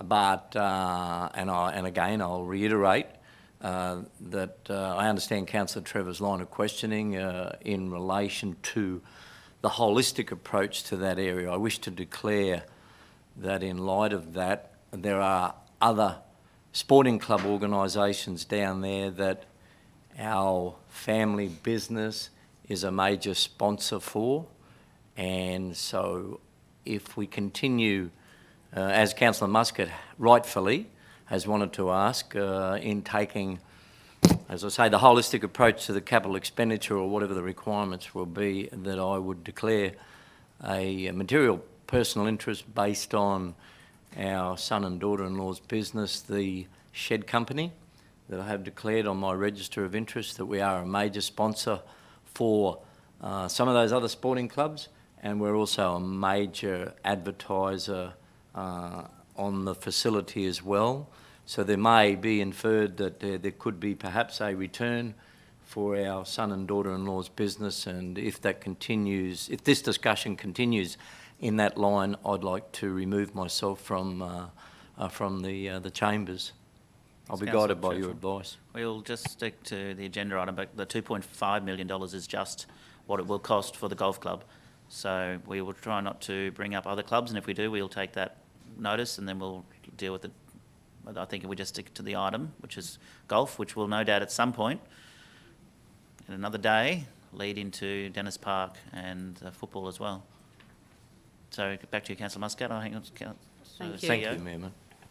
I was just wondering if I just might make a comment that this paper is just about the initial works to do the detailed design and does not contain a commitment to any future capital works. And I know it's difficult once you start doing some work, it does raise expectations of what will continue. So if councillors are able to separate the two, and if you're not comfortable, could certainly acknowledge, I think Councillor Trevor's made the point, the amount of money involved here is far in excess of what was originally contemplated when offers were made to the club in terms of what council might be able to contribute. So I know they can't be totally unlinked, but the consideration today is just to proceed with detailed design, which has been included in your approved budget, that councillors have seen those projects. However, it's always council's discretion as to whether you want to proceed or not proceed at this point in time.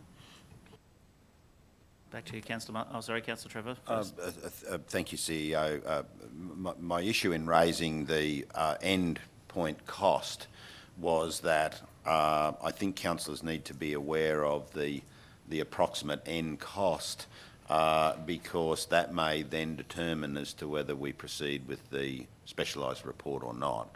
If it's way out there, and my greatest concern today is that the figures that have been quoted and confirmed by the Mayor could potentially run into several $1 million. Now that, to my understanding, was never imagined nor discussed.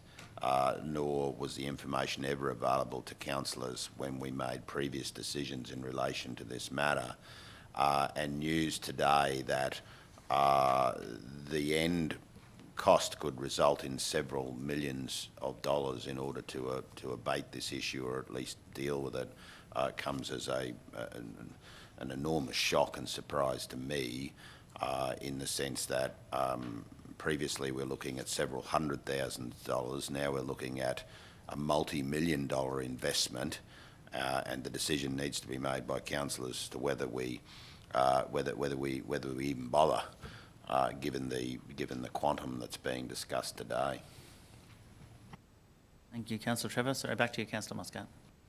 Thank you. Well, I guess I'm sort of following the similar lines of thinking as Councillor Trevor, but basically today what we're doing is deciding whether we're going to invest a further $175,000. 170. So,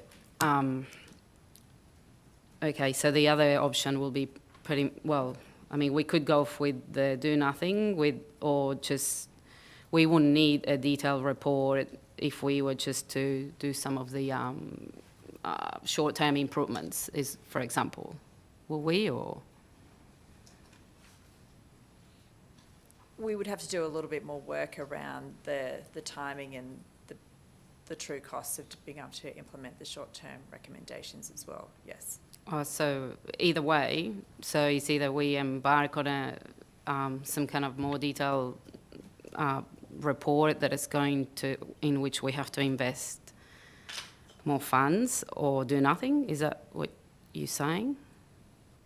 We would need to do a little bit of additional work to be able to fully understand those short-term recommendations to see what type of actual benefits we'll have. But irrespective, what we've identified is that if we do the short-term improvements, it's still not going to address the fact that the irrigation lines that have been laid in the ground are too small. So while we'll see some improvement, we won't be able to address all the issues that we have. And we certainly won't be able to address the soil issues around being able to make them more permeable and less compactable as well. So just, are you able to tell me if we invest similar amount of funds in other areas that are in different clubs, or different, if we have similar issues, or if we had similar issues in the past and where this amount of investment was needed? I couldn't answer that question. I'd have to do a fair bit of research to see what past expenditure we've had. We've only got one other sporting club that has effluent, and that's the Calliope Golf Club. We haven't had any big expense there, I don't think, Councillor. But the other sporting clubs are all potable water, mostly. or bores and things like that. Councillor Cameron, and then I've got, sorry, Councillor Goodluck. Yes, thank you, Matt. Anna, our principal interest in this altogether is the dispersal of effluent water. We do have another customer that can take 100% of our effluent that is produced by the wastewater treatment plant. Okay. It's more an interest in terms of by using effluent, you're providing less demand on our potable water network. So we're using more fit-for-purpose water for the application that it needs to be. Would the other operators be able to, you say they can take 100% of our effluent water, so we wouldn't have to rely on the Bits Golf Club to take all the effluent water? We wouldn't, so, or it's an industrial customer that takes the remainder of our effluent and they can take the full load that we produce out of our treatment plants. However, if we were to take away the effluent supply, they would need to look for some sort of irrigation source water, which would be potable water, which would place greater demand on our potable water network. And there will be some cost. We're estimating around $600,000 just to be able to bring in the right size pipe in to be able to supply the amount of water that they need for their irrigation system. Okay, thank you. Then also we do have some policies where we do offer rebates on potable water for irrigation purposes on golf clubs, provided they meet a certain number of criteria. And we've put that into the report as well as what that rebate would potentially look at costing council a year as well. That's, you know, watering a golf course with potable water. Yeah, I don't think that's about great. $121,000. No. Yeah. Anna? We estimated the rebate would be around $121,000 if they met all the criteria for the rebate. Yeah. The other one is that the treatment of the soil. Do we know what the detail of that is? Is it physically breaking the ground up, scarifying the ground? In which case, if that's what it was, you'd have to take all the old irrigation out and put in new, or is it a chemical treatment to the soil? Do we have any information on that? Yes, that's provided in the detailed report, and it is about applying some chemicals to the ground. And when I'm saying chemicals, some of them are like things like gypsum, fertilisers, also in some cases your wetting agents and the like. But it will require some sort of manual and also manipulation. putting some organic material back into the soil structure as well, particularly in the heavily compacted areas. Okay, thanks. Okay, Councillor Goodluck, then Hanson. Thank you, Mr Mayor.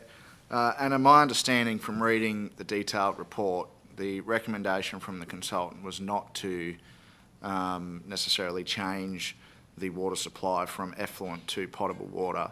It was more to provide a potential backup to the effluent system for the circumstances like we just witnessed some months ago, where the effluent system failed and water was not able to be provided to the greens in that circumstance. So it's not necessarily, am I correct in that? And is the 600,000 that we're talking about for a potential, because I know, from my understanding reading the report, that's to change the water system to potable water, is that correct? If we're taking the recommendation where we just provide a backup supply in the event that the effluent system fails, which I would imagine we will be trying to minimise those events as best we can, is that the same cost, or is that something else that we can look at? Yeah, so we have had some discussions around that particular point. So if it was just relying on potable water as a backup supply, you may then limit your irrigation just to your greens and your tees and forego irrigating of your fairways. But irrespective of that, given the size of the pipeline coming into the Bits area and the amount of water that we would still need to do, we would still need to upgrade that pipeline in. So it may not be quite the $600,000. We may be able to get away with a smaller pipe size. I think I might put in about 150. We might be able to put in 100, but we're still looking at needing to upgrade potentially that line. And irrespective of, even if we don't need to upgrade it, we still have to extend it from where it currently ends through to where the current tanks are. I just wanted to differentiate. There's changing the water supply to a fully potable water supply, and then there's what the report recommended, which was a backup system in the event that the current system fails, which hopefully is minimal. The other thing I am reminded of the fact that this is a system which is currently maintained by the Gladstone Regional Council, and it's costing us money, a substantial amount of money per year. So the do-nothing approach is not a nil cost approach. It is a substantial cost approach, and it's throwing good money after bad, so to speak, ratepayers' money into maintaining a system that is failing by all reports here. So those figures, I can't remember, I think it was 150,000 or 200,000 a year, however much we're spending on maintaining this system at the moment. And that maintenance, that dollar value is growing with every year and with every day that this system ages and becomes less efficient. So I think from a council perspective, the other thing I wanted to ask, that when we initially went down this path, initially the focus was we replace an irrigation system and then give the site to the Boyne Island Golf Club, and they become the owners and operators and managers of the site. Have we lost sight of that end goal in this report? Because I don't see it referenced here. I'm not sure whether we have or not, but the other thing is the initial request from the golf club was give us a working irrigation system and we'll go and do the rest.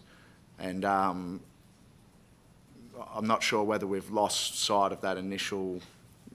Is that still our end goal here? Yeah, so in terms of when we've looked at the financial and resource implications, we have separated out that if council to fund the capital costs, what the O&M costs would be like to the golf club itself. And we have spoken to the golf club around it, particularly around that $91,000 a year that will cost them to maintain the system, also includes for depreciation. So should it need renewing at the end of its life, they've got the money there to do the renewal works that are required. So a substantial amount of that is tied up in the irrigation, in the depreciation costs. In terms of have we lost sight by including the soil remediation, when we reviewed the report, it became very evident that just to replace the irrigation system, yes, we'd be able to distribute the water well, but in many cases the damage has already been done to the soil. So you apply the water to the soil, but the soil won't be able to soak up that water, so it will pond on the top and run off. And so when we're using effluent, we do have some requirements around obligations ourselves around making sure that effluent isn't left ponding on the surface of the golf course, or it's available to be running off into the natural environment as well. So it became very difficult to separate the two, and that's what's ended up increasing the cost. So there is a potential, you just do the irrigation system, but I don't believe that will end up with the playing surface and the turf coverage that's really required. Thank you. I think the way I'm looking, I think we probably need to have the discussion with the club and allow the club to view the report and then have a genuine discussion around, you know, whether or not the club thinks that they're able to continue moving forward under that initial path that we were hoping to take, where they take ownership of this facility. And, you know, I personally think that's quite possible. I'm sure that they can and would be interested in that. And then, I suppose from a council perspective, we need to make the decision, do we want to have a golf club in Boyne Island, or are we going to pull the pin? Because if we're not willing to make an investment and get to that point where the club owns and manages and operates the system, and we wave them goodbye and wish them the best of luck and watch them sail off into the sunset, if we're not going to do that, then we can look at other decisions. But that's not the intent, I think, that council has given the club and or the community up until this point in time. Thank you. I've got Councillor Hanson, O'Grady and Churchill, and I've got a couple of questions myself. Just going back, looking at the short-term improvements, and they're mainly with sprinkler heads and nozzles and whatever, and the cost, I think, of that would be between 150 and 160,000, if my adding up is correct.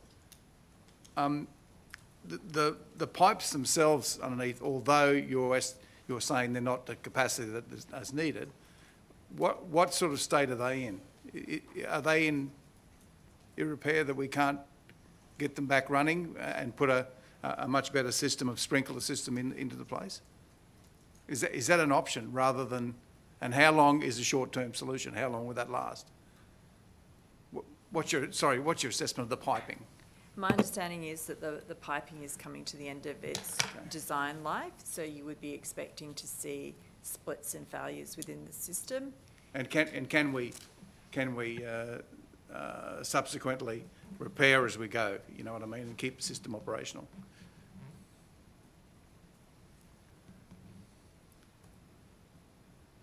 And also do some soil remediation in that, so that we're looking somewhere of going to where we initially thought.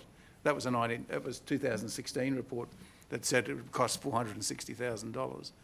But we may be able to bring it back in and give the golf club a way forward in managing the system as they move forward. So we would still need to do the detailed design to understand the potential that we have for staging the works, because when you run a system like this, you've got to look at the hydraulics of the whole entire system.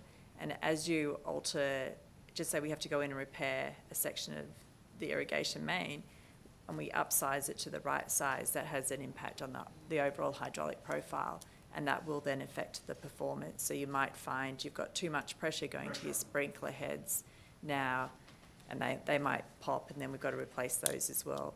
Or you end up with too much pressure on your remaining pipe work, which ends up splitting it prematurely as well. So we'd have to look at that whole scenario. But that'd be so their solution that they put in here, the short-term solution, we'd have to do another design on that. For the short-term solution, that won't get you to being in a position where you'd be able to understand what the impact would be if you replace bits and pieces of your irrigation system along the way. We'd actually need to understand that. These improvements are just really around providing a bit of a smarter controller, so we don't irrigate when it rains and things like that, make it a little bit more automatic. And also my understanding is we're trying to irrigate too many zones at once, so we may be able to look at how we can rezone it so you irrigate a smaller area with greater pressure in order to get your water to throw the distance it needs to throw and get your irrigation coverage that you need. And just replacing, as heads are required to be replaced, replacing them with the right type of head as opposed to what gets offered on the market. So, and it's reinstating the filtration system. You normally, particularly when you're using effluent, you would always have an infiltration system, but your filtration systems block up, so your operators will then typically discard the filtration system because it's too hard to operate and maintain. But then that just means all the things that you get out of the filter ends up going through and blocking your sprinkler heads and the like. So, short answer is... That wasn't a short answer, Anna. Well, the long and you answer... confused me more in your dialogue, but all I was asking was would the pipe work, in your mindset, stand up to it, and you're saying no. No, Thank I don't think so. You might get a couple of years out, but each year you potentially be losing greater areas of the golf course for irrigation. Thank you, Councillor O'Grady, and then Churchill. Thank you, Mr Mayor. My biggest concern about this is the lease runs out in 18 months' time, so have we got confirmation that they were going to renew the lease or relinquish their lease? So I don't want to spend go spending all this money, and then at the end of 18 months they said, oh, sorry, we're not going to renew our lease. So that's really my biggest concern at the moment.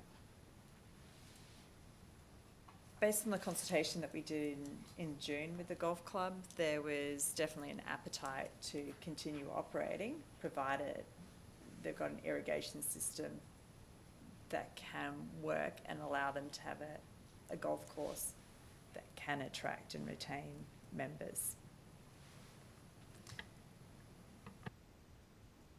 Councillor Churchill, then I have something I would like to add. What were you going to say? That's all right. Thanks, Mayor Matt. I actually wanted to ask a question, probably more so on the governance side of this, rather than the operational aspect. And I'm just trying to get this completely clear in my head because I'm slightly aggrieved, or perhaps I've plagiarised Councillor Trevor's comment, a little bit of shock in amongst this, but and Councillor Goodluck inferring there before that we had been through this process to try and make it, to get the outcome that was to be achieved, which I still see here, the club accepting all ownership, responsibility, management and maintenance of any upgraded irrigation reticulation system subject to council providing suitable training.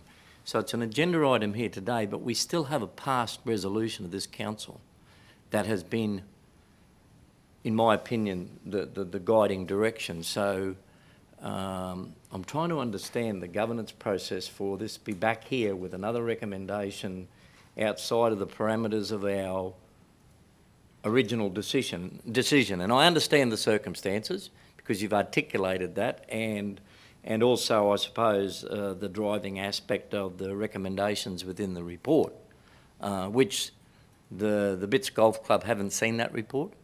Would that be correct? Or their soil committee? condition report? Yeah. No, they would have only seen, they may have seen it since the agenda was published to the public, but prior to that we haven't issued them with a copy. So there's been no discussion with them? We've spoken to them. My question is a governance aspect at this stage, Mayor Matt, and perhaps you could guide me or guide us on at this particular stage, because there's no notice of motion that relates to the previous decision to amend or alter, and it's a decision that effectively was the decision of the full council. Admittedly, it was the previous council, but 7 of the previous 9 were part of that. So it should still be our driving decision, unless, of course, somehow, somewhere in amongst this, that there's been a notice of motion or there's been a redirection to go on another course. Help me, please. Now, I think part 3 of the agenda says that officers provide a further report, and that's what this further report is. My understanding is that the golf club were not, and I can be corrected if I'm wrong, were not happy to accept our original offer until they seen the report. So look, I'm going to put a motion now, separate to the officer's recommendation. Sorry, Matt, didn't mean to interrupt, and I know that you want to get on with this, but you just indicated that the golf club was not prepared to accept the offer, but I've read previous minutes from their AGM that they were prepared to accept. And I know I'm going over history, and we don't need a history lesson, but we've got a few new councillors at the table here today as well. But their AGM minutes indicated that they were prepared to accept council's offer. My understanding is that they were prepared according to the annual general meeting. However, they wanted to see this report first before we... Well, put it this way. There's been many months since 2016 for an agreement to be signed, and since Council's most recent resolution where we reaffirmed our decision of 2016. Anna, do we have a signed agreement from the golf club? Anna or Tanya?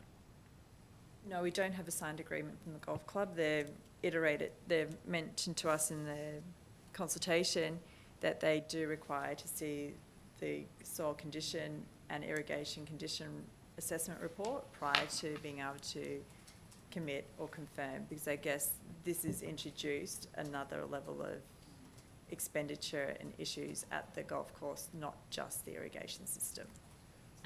All right, and so in light of saying that, and I suppose the conditions that we actually put in that original resolution was also the club consenting to a termination of its current lease, albeit renewal of its current lease to better reflect the conditions outlined above. So is there a current lease in place relevant to the conditions? There's a current lease in place until December 2021, and at which point, and the lease that we've got in place at the moment is silent on who's responsible for the renewal of the irrigation system. and that's been the point of contention for a number of years. And continues to be a point of contention. Okay. Thank you. I'm going to put a motion that council provide the Bits Golf Club with a copy of the report and seek feedback from the executive. I move that motion. Beg your pardon? Mr Mayor, for that? I'm saying we provide the Bits Golf Club with a copy of the report. They can do it this afternoon. And that we seek feedback from the executive. I can't put a date on that because it'll be up to the executive of the Bits Golf Club to provide feedback. So I'm not going to put a time limit on them because that's not my duty to do so. I'm putting that motion. I would like a second of Councillor I'd be Goodluck. prepared to second the motion, but I know and I understand you don't want to put a timeline on it, Mayor Matt. But could we say? Can't put a time limit on a Bits Golf Club executive to reply to council as a officers. priority. I can't put a timeline on the Bits Golf Club executive to reply to council. I'm sure that when they see the report like us, they're going to get back to us rather quickly. But as I said, I can put a time limit on council officers, and I can put a time limit on myself, but I can't put a time limit on another a sporting club. The motion is moved by myself. It's seconded by Councillor Goodluck. Is there any further debate? Councillor Trevor.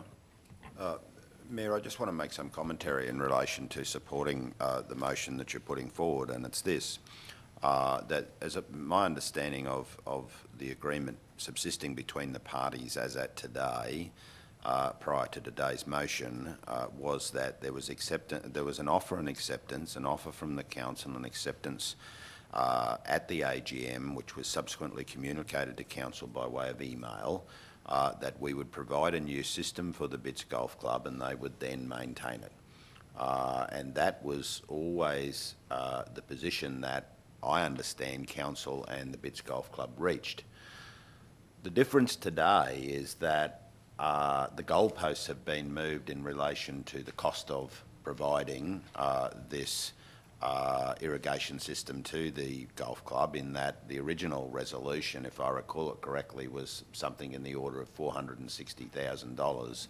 We're now discussing today some several $1 million, and I think it quite reasonable for the Bits Golf Club to say, despite the offer and acceptance that subsists between the parties, now we're talking about a system that may cost council initially several $1 million rather than $460,000.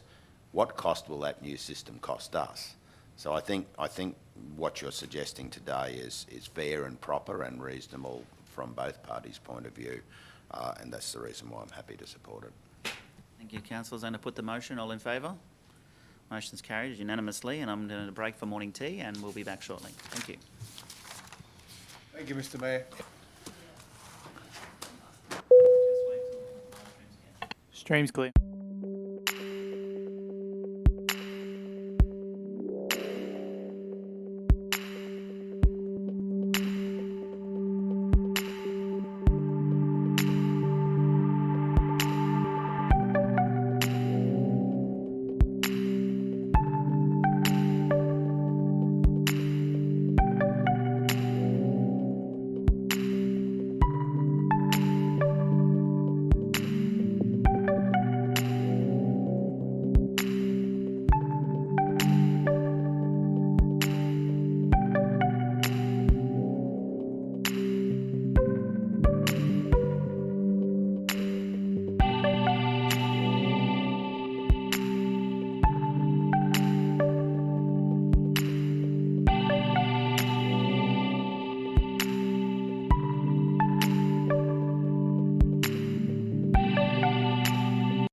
Gladstone Regional Council are committed to fostering a proud, involved and engaged community.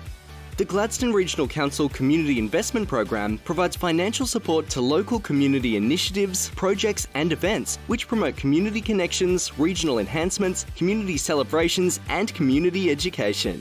For more information on the Community Investment Program, visit gladstone.qld.gov.au. Gladstone Regional Council. Connect, innovate, diversify.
The Gladstone region is often referred to as an industrial town, but it hosts much more than meets the eye. The wider region hosts a diverse and important range of natural environments. There are endangered terrestrial ecosystems and many threatened species of plants and animals, some of which can only be found here. The region's 150-kilometre coastline extends from Raglan Creek in the north to Baffle Creek in the south. There are over 254 square kilometres of wetland, most of which are valuable estuarine systems. These wetlands feature important seagrass meadows and mangrove systems, providing a natural storm surge protection. Parts of the coastline also serve as important turtle nesting sites. 55% of the region is covered by natural vegetation, with 16% of our land classified as nature, conservation, forestry and parkland, including national parks. These conserved lands and their surrounds provide vital habitat for the 64 threatened animal species living here. Gladstone Regional Council recognises our responsibility to protect and conserve biodiversity values. We strongly value our natural environment and appreciate the eco-services our environment provides to both our economy and community. And we're striving for sustainable growth through both our policies and plans. Every year, Council proudly participates in many environmental initiatives, partnering with community groups and enthusiastic volunteers. We also facilitate a volunteer program called Friends of Conservation, where volunteers work with our people to propagate plants as well as other conservation projects. We recognise climate change and the environmental and economic impacts this will bring to our region. We are one of 30 Queensland coastal councils now participating in the Our Coast, Our Future program. This program is addressing potential economic, environmental and social impacts climate change may bring, and will see the creation of a coastal hazard adaptation strategy to manage shoreline erosion, inundation of coastal areas, and give direction on the long-term management of the region's coastline. The diversity of the Gladstone region's natural environment contributes to its appeal as a destination to visit and enhances the quality of life for residents. Gladstone Regional Council will continue to develop strategies to preserve, conserve, and enhance these natural settings for present and future generations.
Gladstone Regional Council are committed to fostering a proud, involved and engaged community. The Gladstone Regional Council Community Investment Program provides financial support to local community initiatives, projects and events which promote community connections, regional enhancements, community celebrations and community education. For more information on the Community Investment Program, visit gladstone.qld.gov.au.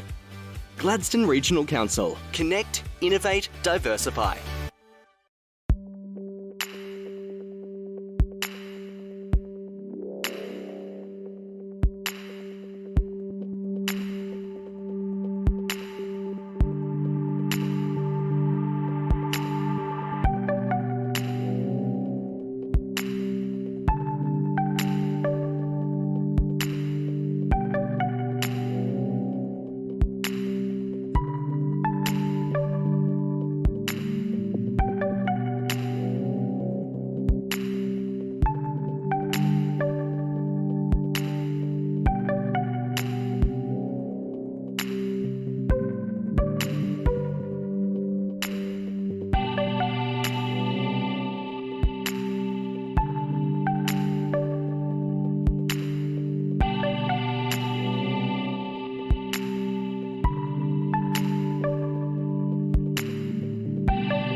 The Gladstone region is often referred to as an industrial town, but it hosts much more than meets the eye. The wider region hosts a diverse and important range of natural environments. There are endangered terrestrial ecosystems and many threatened species of plants and animals, some of which can only be found here. The region's 150-kilometre coastline extends from Raglan Creek in the north to Baffle Creek in the south. There are over 254 square kilometres of wetland, most of which are valuable estuarine systems. These wetlands feature important seagrass meadows and mangrove systems, providing a natural storm surge protection. Parts of the coastline also serve as important turtle nesting sites. 55% of the region is covered by natural vegetation, with 16% of our land classified as nature, conservation, forestry and parkland, including national parks. These conserved lands and their surrounds provide vital habitat for the 64 threatened animal species living here. Gladstone Regional Council recognises our responsibility to protect and conserve biodiversity values. We strongly value our natural environment and appreciate the eco-services our environment provides to both our economy and community. And we're striving for sustainable growth through both our policies and plans. Every year, Council proudly participates in many environmental initiatives, partnering with community groups and enthusiastic volunteers. We also facilitate a volunteer program called Friends of Conservation, where volunteers work with our people to propagate plants as well as other conservation projects. We recognise climate change and the environmental and economic impacts this will bring to our region.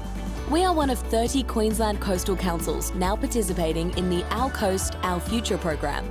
This program is addressing potential economic, environmental and social impacts climate change may bring, and will see the creation of a coastal hazard adaptation strategy to manage shoreline erosion, inundation of coastal areas, and give direction on the long-term management of the region's coastline.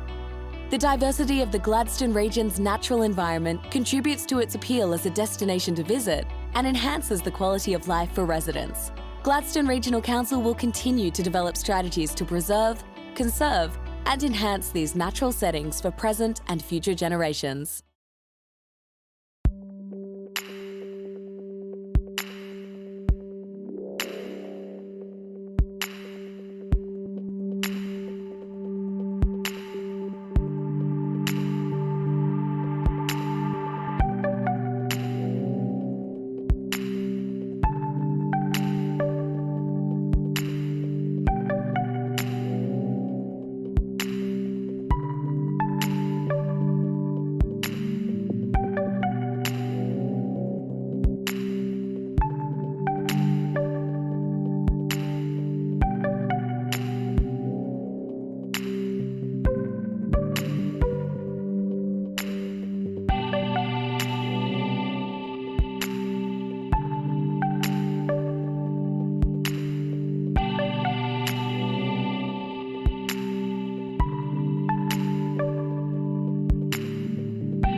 Gladstone Regional Council are committed to fostering a proud, involved and engaged community.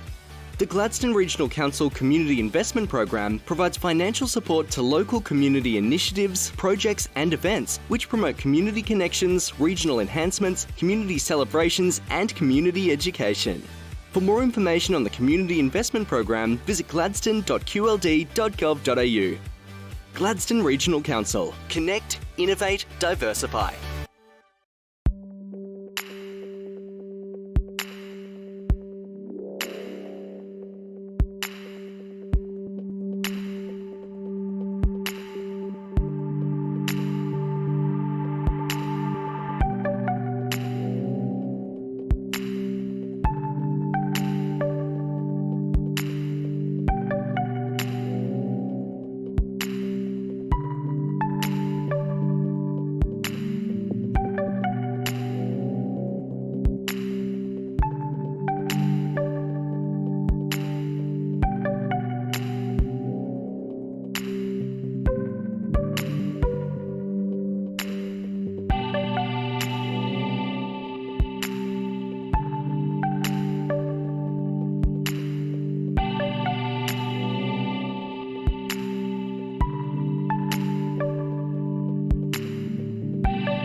The Gladstone region is often referred to as an industrial town, but it hosts much more than meets the eye. The wider region hosts a diverse and important range of natural environments. There are endangered terrestrial ecosystems and many threatened species of plants and animals, some of which can only be found here. The region's 150-kilometre coastline extends from Raglan Creek in the north to Baffle Creek in the south. There are over 254 square kilometres of wetland, most of which are valuable estuarine systems. These wetlands feature important seagrass meadows and mangrove systems, providing a natural storm surge protection. Parts of the coastline also serve as important turtle nesting sites. 55% of the region is covered by natural vegetation, with 16% of our land classified as nature, conservation, forestry and parkland, including national parks. These conserved lands and their surrounds provide vital habitat for the 64 threatened animal species living here. Gladstone Regional Council recognises our responsibility to protect and conserve biodiversity values. We strongly value our natural environment and appreciate the eco-services our environment provides to both our economy and community. And we're striving for sustainable growth through both our policies and plans. Every year, Council proudly participates in many environmental initiatives, partnering with community groups and enthusiastic volunteers. We also facilitate a volunteer program called Friends of Conservation, where volunteers work with our people to propagate plants as well as other conservation projects. We recognise climate change and the environmental and economic impacts this will bring to our region. We are one of 30 Queensland coastal councils now participating in the Our Coast, Our Future program. This program is addressing potential economic, environmental and social impacts climate change may bring, and will see the creation of a coastal hazard adaptation strategy to manage shoreline erosion, inundation of coastal areas, and give direction on the long-term management of the region's coastline. The diversity of the Gladstone region's natural environment contributes to its appeal as a destination to visit and enhances the quality of life for residents. Gladstone Regional Council will continue to develop strategies to preserve, conserve, and enhance these natural settings for present and future generations.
Gladstone Regional Council are committed to fostering a proud, involved and engaged community. The Gladstone Regional Council Community Investment Program provides financial support to local community initiatives, projects and events which promote community connections, regional enhancements, community celebrations and community education.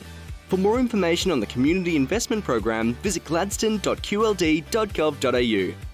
Gladstone Regional Council. Connect, innovate, diversify.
The Gladstone region is often referred to as an industrial town, but it hosts much more than meets the eye. The wider region hosts a diverse and important range of natural environments. There are endangered terrestrial ecosystems and many threatened species of plants and animals, some of which can only be found here.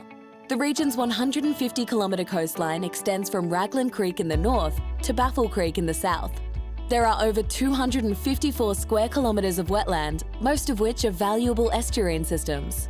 These wetlands feature important seagrass meadows and mangrove systems, providing a natural storm surge protection. Parts of the coastline also serve as important turtle nesting sites. 55% of the region is covered by natural vegetation, with 16% of our land classified as nature, conservation, forestry and parkland, including national parks. These conserved lands and their surrounds provide vital habitat for the 64 threatened animal species living here. Gladstone Regional Council recognises our responsibility to protect and conserve biodiversity values. We strongly value our natural environment and appreciate the eco-services our environment provides to both our economy and community. And we're striving for sustainable growth through both our policies and plans. Every year, Council proudly participates in many environmental initiatives, partnering with community groups and enthusiastic volunteers. We also facilitate a volunteer program called Friends of Conservation, where volunteers work with our people to propagate plants as well as other conservation projects. We recognise climate change and the environmental and economic impacts this will bring to our region. We are one of 30 Queensland coastal councils now participating in the Our Coast, Our Future program. This program is addressing potential economic, environmental and social impacts climate change may bring, and will see the creation of a coastal hazard adaptation strategy to manage shoreline erosion, inundation of coastal areas, and give direction on the long-term management of the region's coastline. The diversity of the Gladstone region's natural environment contributes to its appeal as a destination to visit and enhances the quality of life for residents. Gladstone Regional Council will continue to develop strategies to preserve, conserve, and enhance these natural settings for present and future generations.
Gladstone Regional Council are committed to fostering a proud, involved and engaged community.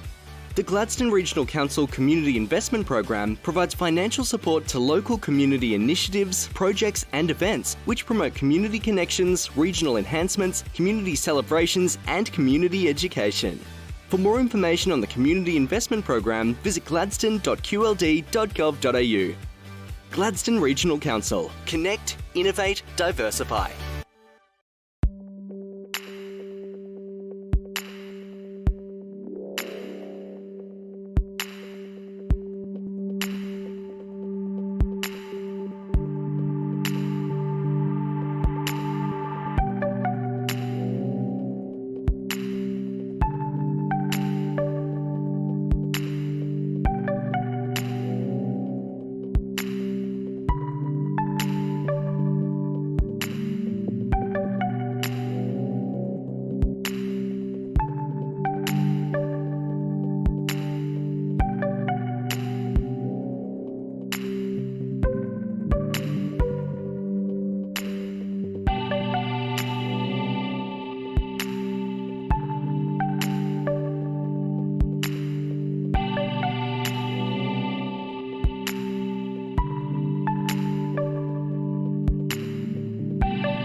The Gladstone region is often referred to as an industrial town, but it hosts much more than meets the eye. The wider region hosts a diverse and important range of natural environments. There are endangered terrestrial ecosystems and many threatened species of plants and animals, some of which can only be found here. The region's 150-kilometre coastline extends from Raglan Creek in the north to Baffle Creek in the south. There are over 254 square kilometres of wetland, most of which are valuable estuarine systems. These wetlands feature important seagrass meadows and mangrove systems, providing a natural storm surge protection. Parts of the coastline also serve as important turtle nesting sites. 55% of the region is covered by natural vegetation, with 16% of our land classified as nature, conservation, forestry and parkland, including national parks. These conserved lands and their surrounds provide vital habitat for the 64 threatened animal species living here. Gladstone Regional Council recognises our responsibility to protect and conserve biodiversity values. We strongly value our natural environment and appreciate the eco-services our environment provides to both our economy and community. And we're striving for sustainable growth through both our policies and plans. Every year, Council proudly participates in many environmental initiatives, partnering with community groups and enthusiastic volunteers. We also facilitate a volunteer program called Friends of Conservation, where volunteers work with our people to propagate plants as well as other conservation projects. We recognise climate change and the environmental and economic impacts this will bring to our region. We are one of 30 Queensland coastal councils now participating in the Our Coast, Our Future program. This program is addressing potential economic, environmental and social impacts climate change may bring, and will see the creation of a coastal hazard adaptation strategy to manage shoreline erosion, inundation of coastal areas, and give direction on the long-term management of the region's coastline. The diversity of the Gladstone region's natural environment contributes to its appeal as a destination to visit and enhances the quality of life for residents. Gladstone Regional Council will continue to develop strategies to preserve, conserve, and enhance these natural settings for present and future generations.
Gladstone Regional Council are committed to fostering a proud, involved and engaged community. The Gladstone Regional Council Community Investment Program provides financial support to local community initiatives, projects and events which promote community connections, regional enhancements, community celebrations and community education. For more information on the Community Investment Program, visit gladstone.qld.gov.au. Gladstone Regional Council. Connect, innovate, diversify.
The Gladstone region is often referred to as an industrial town, but it hosts much more than meets the eye. The wider region hosts a diverse and important range of natural environments. There are endangered terrestrial ecosystems and many threatened species of plants and animals, some of which can only be found here.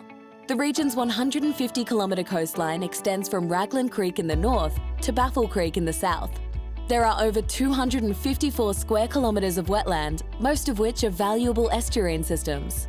These wetlands feature important seagrass meadows and mangrove systems, providing a natural storm surge protection. Parts of the coastline also serve as important turtle nesting sites.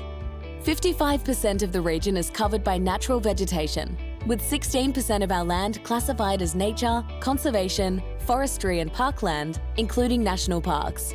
These conserved lands and their surrounds provide vital habitat for the 64 threatened animal species living here. Gladstone Regional Council recognises our responsibility to protect and conserve biodiversity values. We strongly value our natural environment and appreciate the eco-services our environment provides to both our economy and community. And we're striving for sustainable growth through both our policies and plans. Every year, Council proudly participates in many environmental initiatives, partnering with community groups and enthusiastic volunteers. We also facilitate a volunteer program called Friends of Conservation, where volunteers work with our people to propagate plants as well as other conservation projects. We recognise climate change and the environmental and economic impacts this will bring to our region. We are one of 30 Queensland coastal councils now participating in the Our Coast, Our Future program. This program is addressing potential economic, environmental and social impacts climate change may bring, and will see the creation of a coastal hazard adaptation strategy to manage shoreline erosion, inundation of coastal areas, and give direction on the long-term management of the region's coastline. The diversity of the Gladstone region's natural environment contributes to its appeal as a destination to visit and enhances the quality of life for residents. Gladstone Regional Council will continue to develop strategies to preserve, conserve, and enhance these natural settings for present and future generations.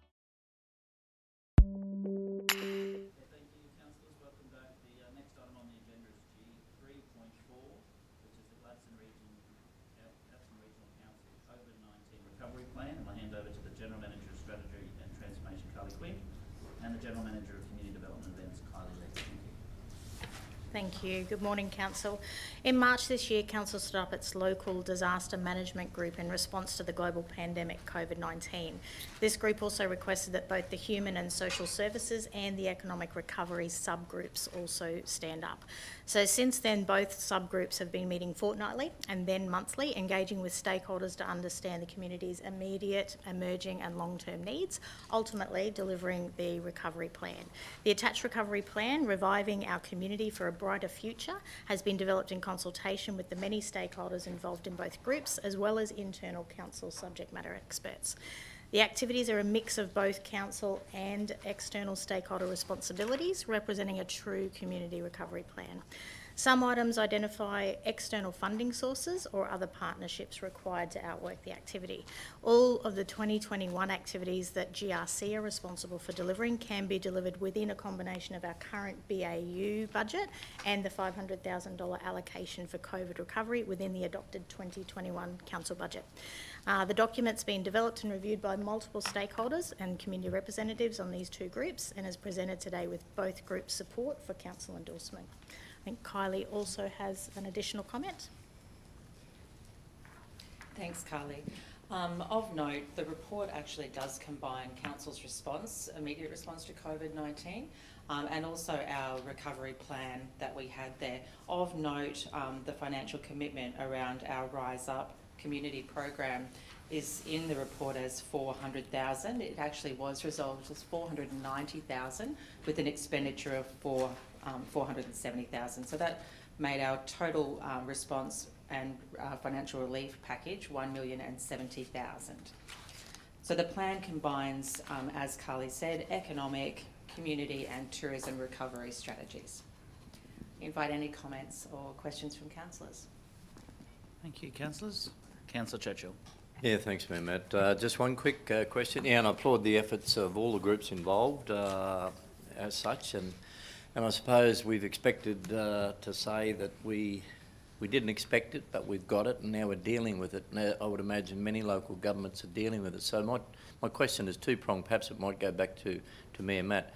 First and foremost, when we talk about economic, community and tourism recovery, be it, and that's what we're talking about, a recovery plan, I'd just like to get an understanding of where the Australian Local Government Association is playing an active role in the local government in your capacity on that board, Mayor Matt.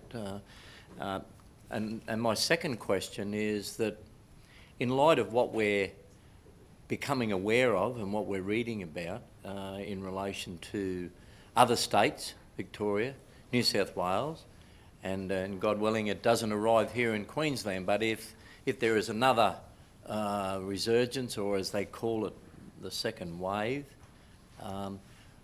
does that mean that this recovery plan needs to go back for reconsideration by the recovery group? So probably my second question first, if you don't mind, to the general managers, and then I suppose the bigger question to be it LGAQ or more so the Australian Local Government Association, in light of the fact that local government was not eligible for any of the job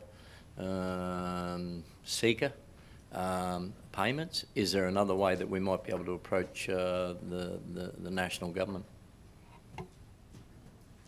So to the question about emerging issues and how the plan can be agile and adapt to that, the two groups, the human and social recovery and the economic group, have now agreed to combine into one group. At the moment they've agreed to meet quarterly with two main agendas items, the first being the COVID recovery plan and actually stepping through that every single quarter to ensure that it stays on track, and secondly with emerging issues is the number 2 agenda on the item on the agenda. And the group has also agreed if things do step up and they need to meet more often, then that will be assessed as well, but at the moment they will meet quarterly. So we do believe that the group themselves are agile and the plan can also be agile. Did you have an extra comment on that one? No, only probably just to add that we are constantly receiving information from our community organisations and service groups. So we are getting that information and can adapt these programs as required, as business as usual as well, Councillor Churchill. Okay, yeah, lovely, thank you for that. So from a governance perspective, which I like to think that we're focused on always as good governance, if we were in advance to adopt this today, and I'm sure other councillors have questions as well, does it have to keep coming back to us? As you just mentioned there, it's flexible, you're adaptive and you're going to respond to it, but it doesn't need to find its way back to this board, does it?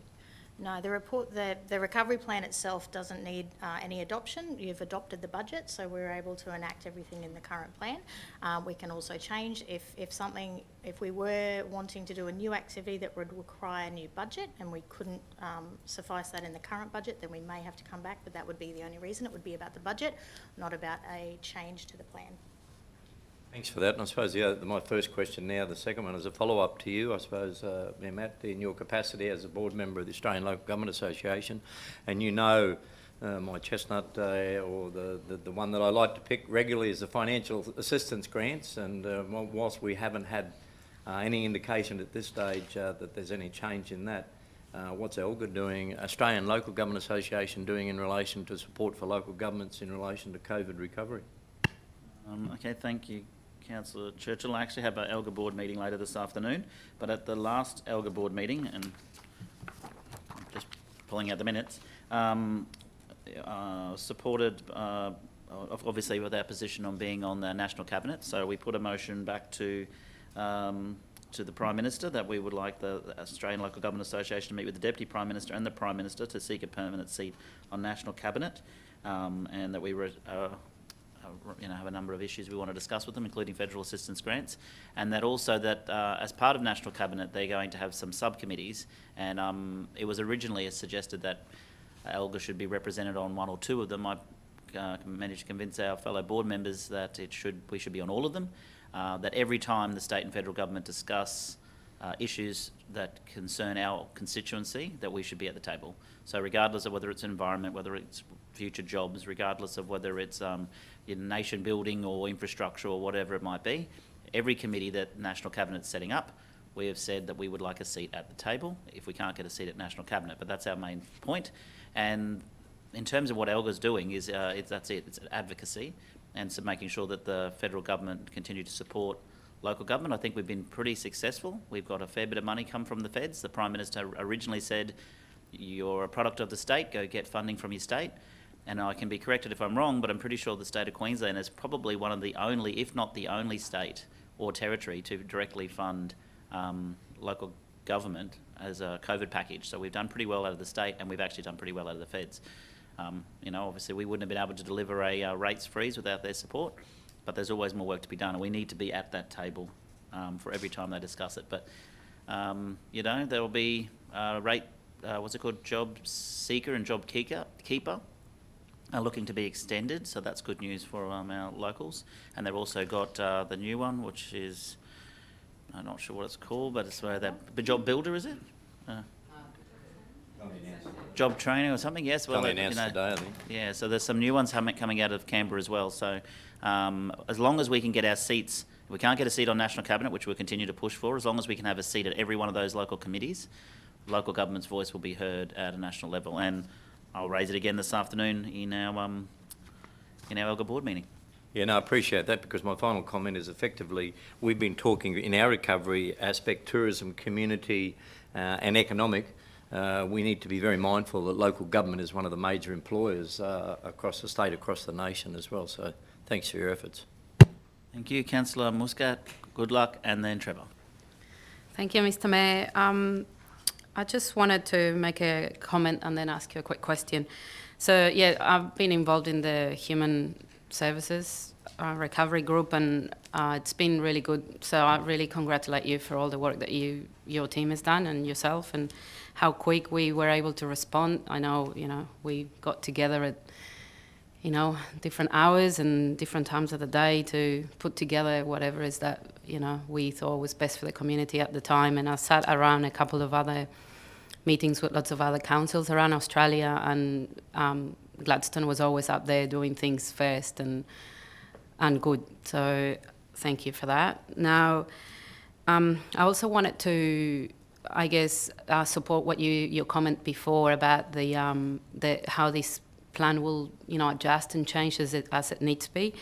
We have the interagency meeting now also that has become more of a COVID-19 forum. So every other meeting, we definitely focus on the learnings and the changes and the challenges that come out of the pandemic. So I think that's a great place to get more information from the community and adjust the plan as the changes happen around, because we know that the pandemic is nowhere near over and things are changing. So in saying that, I realised that this plan, was written over a couple of months. So there was some changes, first, like you said at the beginning, it was $400,000 that we ended up actually allocating for $490 to the Rise Up funding, which was really good.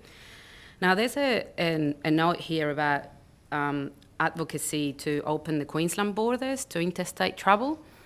So I guess I'm not sure about what the context would have been at the time, but I'm sure things have changed now. So I just wanted to maybe ask you if you can talk about that. Yeah, I can talk about that. The Mayor may also have a comment. It was his advocacy piece, but we've decided to present the plan in its entirety today, even though a number of items are complete. So we have already commenced. Obviously, the groups were very active from the very beginning, and a number of items have been completed, that being one of the ones that is completed. I can add to that. It was a living working document, and we want to adopt it today based on some of the boxes were already ticked. It was our council, it was our suggestion that suggested that they should extend that initial limitation of how many kilometres you could travel, so that we could travel in amongst our own region, so that Gladstone residents could go to Agnes Water. If they live in the city, they could go to Agnes, and then also you could travel to Rockhampton. So we wanted to make it so that Central Queenslanders could be could communicate and commute with each other, which was, adopted by the Premier pretty much the next day. So it was good to see some of the boxes ticked off, and there's a few things that we've done, but there's a lot left to be done in there too. I just was asking, for people watching, peace of mind. It's not like we still saying, go and open the borders without any, information from medical specialists and things like that. So. Definitely not. We support the Premier 100%. She's made the call right every single time. No one can dispute that. Thank you. Councillor Muscat, I just wanted to acknowledge, thank you for acknowledging all the work that is involved in here. I can't take that thanks alone. There's been about 30 people that have been involved in creating this, so it's definitely been a fantastic team effort, but thank you. Thank you, Councillor Goodluck, then Councillor Trevor and Councillor O'Grady.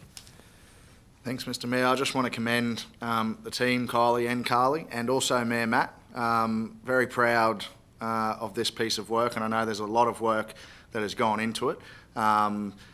It's a great example of coming together on the economic front with all the main players and stakeholders in the economic space, with the GEA and the Chamber of Commerce and all of those types of people, and then the human and social services recovery aspect.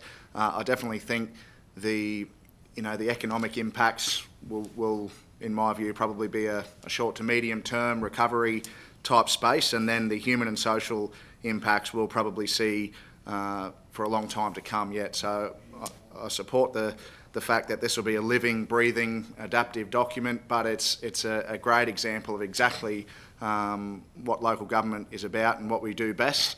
I'd question that there may well be other councils out there that are as advanced in this space as we are, but certainly proud of our efforts. So thank you very much. Yeah.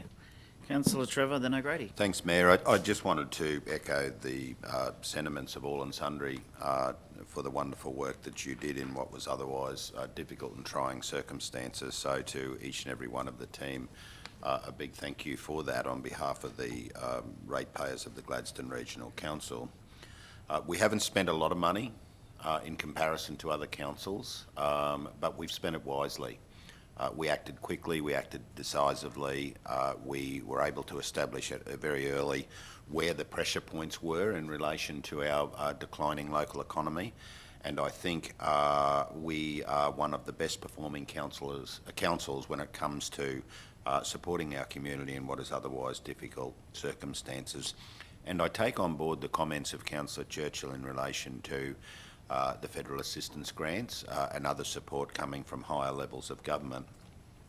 I think from a council point of view, the best course we can adopt, in my personal opinion, is to keep downward pressure on rates, which is imperative to our community as a whole and to support our locals in local jobs. What we do have to recognise, I think, is that this pandemic has taken a huge economic toll on all levels of government.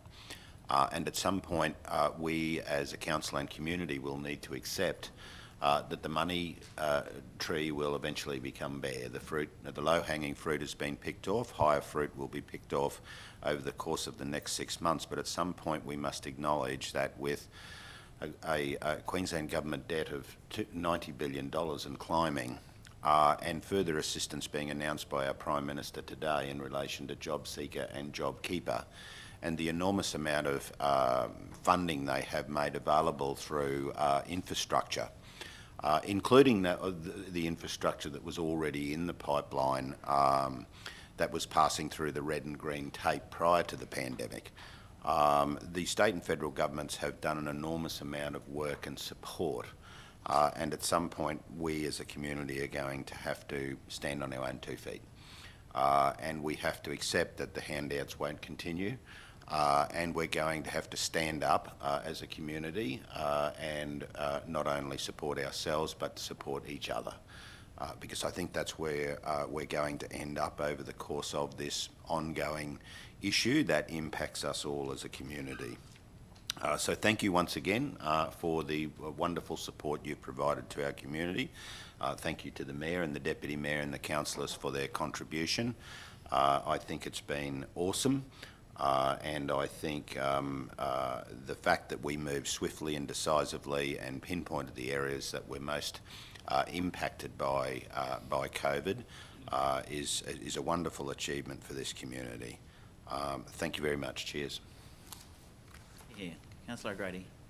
Thank you, Mr Mayor. I just want to thank you as well, but I was speaking to an economic development officer from a council in southwestern Queensland, and they said, everything that Gladstone Regional Council did, they actually kept checking to see what we were doing to make sure they were following in our footsteps very, very closely. So it was good to see that we were the forefront of everything. They just said they couldn't, she told me she couldn't believe how well we reacted to the COVID situation. So yeah, thanks, everybody. Yeah. Nice to know. Yeah. Later this, you might be able to tell me which council that is. Councillor Goodluck and myself and maybe Branthwaite are heading west in the next few weeks, so I'd love to say good day to them. All right, so any further questions or comments on this? Otherwise, I'll look for a mover. Councillor Muscat, happy to move. Seconded, Councillor Hanson. Put the motion. All in favour? It's carried. Thank you. And thank you, Kylie, and thank you, Carly. The next item on the agenda is G3.5, which is 2021 General Sole Suppliers. And I'll hand over to the General Manager of Operations, and he'll be in the room shortly. Still got to meet the guidelines of COVID. How many people we can have in the room?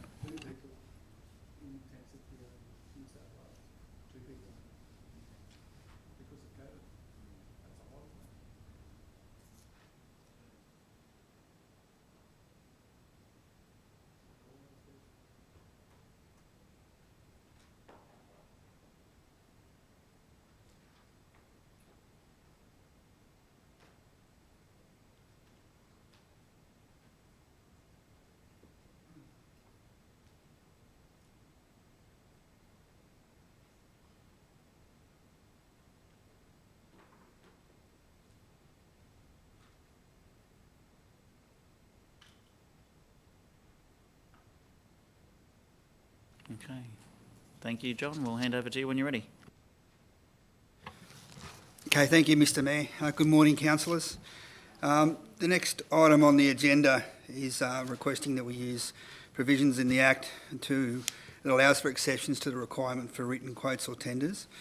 And the paper presents two tables of companies where they're either the only suppliers available or they're specialist or confidential suppliers, and typically on an annual turnover that we're required to conduct our business and operations.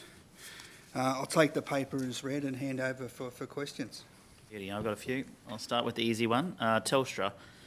Is DreamTilt not a provider of telecommunication infrastructure in Central Queensland? I know they provide services, but maybe not around the infrastructure. They were supposed to have some infrastructure on Mount Biendello. Are they excluded from this? I don't have the information to answer that one, Mr Mayor. I'm reluctant then to accept Telstra as a sole supplier. I'm assuming, from what I know of Telstra, that they have all the poles and wires and stuff, but lots of things are now satellites on top of hills and things, so I'm not sure that doesn't include infrastructure, but I'll hold that one. My next point will be on News Limited. The only publisher of a paper that circulates through the state of Queensland. I am only support this motion, and I'm happy to stand on my own, if it is only for those required publications or those public notices or those tenders that must be advertised in a paper that circulates throughout the state of Queensland. It's about $1,400 to buy an advertisement in the Courier Mail on a Saturday, and I can't justify a public notice going in the Courier Mail, and I'd love to know, and I'm sure there might be stats somewhere in the room, to find out how many copies of the Courier Mail are sold in the Gladstone region, as opposed to the previous item, which is Gladstone News being a free publication, how many of those are picked up or delivered across the region. Maybe they don't go right to the southern part of the region, but I'm sure that could easily be fixed. I would rather spend $200 purchasing almost probably a half page in the Gladstone News than spend $1,400 on the Courier Mail for an advertisement that I beg to differ many people in the Gladstone region will see or read. Now, I know that Bundaberg is using Bundaberg Now as their source of meeting the new criteria. For those listening online, Council is required to publish our tenders, our public notices and other formal advertisements in a publication that circulates in the local area. I would argue that the Gladstone News circulates in the local area far better than the Courier Mail does. I'd almost love to put a show of hands of who in the room bought the Courier Mail this week. There's 2, 3, 4. There we go. That's not even half. Oh, you bought it online? So there we go. Then all of a sudden you've got News as the Observer and all that sort of thing. It's all that online traffic as well. So Yeah, buying it online is different to buying it in the hard copy, which is where we're required to advertise. Until the state government amend the legislation, and it would be the Acts Interpretation Act that needs to be amended, like they have done for planning, and they've acted swiftly and promptly to allow changes to the planning legislation so that they can be advertised in either on council websites or Facebooks. We're talking digital.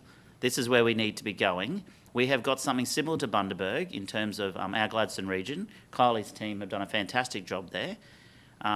If we have to advertise in something that is hard copy print, there is no better publication than the Gladstone News.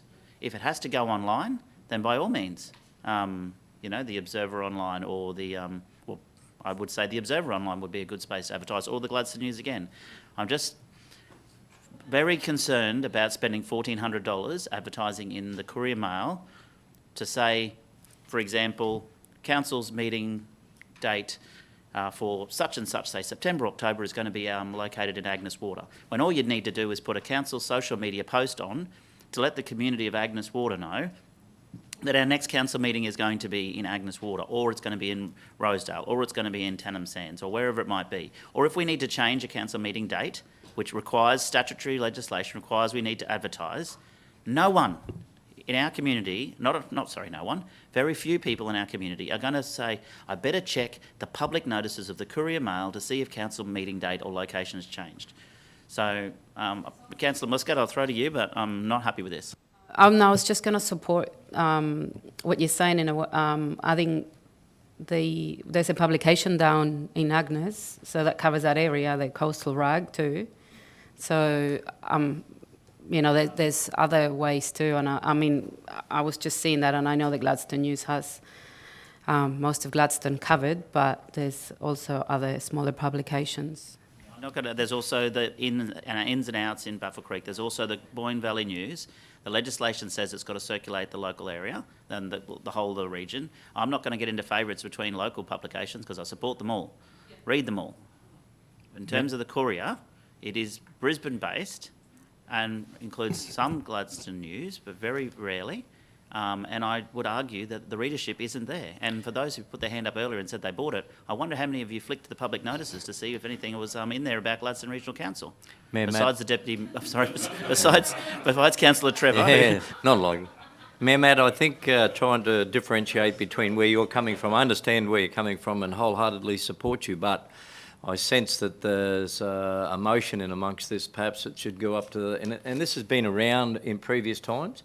The unnecessary expenditure that occurs at a cost to ratepayers, purely and simply to be able to comply and accommodate the requirements under the legislation. But we've got the state LGAQ conference coming up in the near future. Perhaps it should be a resolution that should challenge the current legislation that effectively says that the local governments, albeit the council in these circumstances, provided that we advertise it and we advertise it to our residents and ratepayers, we don't have to advertise it to the whole of the nation and the whole of the world. We need to ensure that we get, so perhaps can I foreshadow a motion that we put up to the LGAQ conference to challenge the current legislation that will predominantly allow us as a local government to provide a more affordable way or minimal impact on our budget and the cost to ratepayers to ensure that the message is still sent to our residents and ratepayers, whether that be by print or whether that be by social media. That can make that determination perhaps as we put up the motion to the state conference. And I'm sure other local governments throughout Queensland will be feeling the same pain and or circumstance in relation to many of the regional and rural print papers that have now gone out of circulation. Can I foreshadow that motion? You can, but it's I understand it's it's slightly different, but you raised it. No, it's already on the agenda. At the last policy executive meeting of LGAQ, that was one of the items discussed. And it comes down to the interpretation of the law. What is a newspaper? And having owned newspapers myself, I can tell you the Gladstone News is a newspaper. So in my opinion, and I'm not the lawyer in the room, and I do have one handy, I believe that it fits the criteria of a publication that circulates in the local area. So does the Coastal Raid, so does Ins and Outs, and so does the Boyne Valley News. I'm not disputing that. My argument is I don't believe we need to advertise in the Courier Mail unless there's certain parts of the legislation that require it must be in a publication that circulates across the state. What we really need, a motion needs to be for the state government to amend the Acts Interpretation Act. So there's hundreds of pieces of legislation that require councils to advertise, and not just council, probably state and federal governments as well, to advertise in a publication that circulates in the local area. What's a publication? It actually doesn't say newspaper, it says publication, I think you'll find. So arguably, our Gladstone region online circulates in the local area. I just don't want it. $1,400 for an ad in the Courier Mail will soon go broke, right? It won't be long. The amount of advertisements that we may or may not need to put in there about public notices and tenders and everything else, $1,400 a pop. That's a lot of money. Councillor Goodluck. Happy to support your motion to remove the Courier Mail off the list. I'm happy to move on to Mr Mayor. Mr Mayor, is it possible to just provide legal advice, reinforce the legal advice that we've been provided with so councillors are aware of the potential implications of making that decision? Sure, love to hear the legal advice. Is our lawyer in the room, other than Chris Trevor? Thank you, Chair. So I think it's necessary to point out that there are two statutory requirements. One being a statutory requirement to publish in a newspaper generally circulating in the local government area, and another being a requirement to publish in a newspaper circulating generally within the state. The Courier Mail, I think that we can all accept is a publication circulating generally within the state. But I think that the question is really in relation to what is a newspaper circulating generally in the local government area. The requirement is not only under the Local Government Act, it's also under the Planning Act and also the Transport Operations Road Use Management Act, as well as a variety of other statutory instruments. In terms of the definition of newspaper itself, there is a definition that exists within the Printing and Newspapers Act 1981. It's quite a long-winded definition. However, if I truncate that definition, it means a paper or pamphlet printed for sale or distribution and published periodically or in parts or numbers at intervals not exceeding 31 days. Between the publication of any two such papers or pamphlets or parts of numbers, but does not include any paper containing only matters wholly of a commercial nature. So for the purposes of that definition of newspaper, which is the first element of what we're dealing with, then the Gladstone News and the Courier Mail both do satisfy the newspaper definition requirement. However, then we also need to look at what is a newspaper circulating generally within the local government area. And then that's where we then need to look at the volume and the reach of different publications. So for the Gladstone News, we have done a little research and it is noted that outside of the Gladstone and Boyne-Tanham areas, the Gladstone News is available at one location in each of Agnes Water and 1770, one in Mount Larkham, one in Yarwun and Bunarabi, 2 locations on Curtis Island and 4 locations in Calliope. The geographical footprint therefore excludes some areas of our region, and those include the Boyne Valley, Miriam Vale and Baroran. If anecdotally, it may be useful to draw a comparison with the Gladstone Observer, which was available in newsagents throughout the local government area. Then in terms of the actual volume of the reach, which is the policy intent behind the publication requirement within the legislation, so that people who are wanting to respond to tenders, for example, are able to then have notice of that tender being available in the area. So in terms of the publication, Gladstone News publishes 8,000 copies per fortnight. And by comparison, the Observer previously published 2,300 copies Monday to Friday and 2,100 copies on their Saturday edition. The population of the Gladstone area is 63,000, just a little over. And so if you look at those, the differential volume, and publishing and circulation figures, there is obviously a marked difference to what we have previously published in.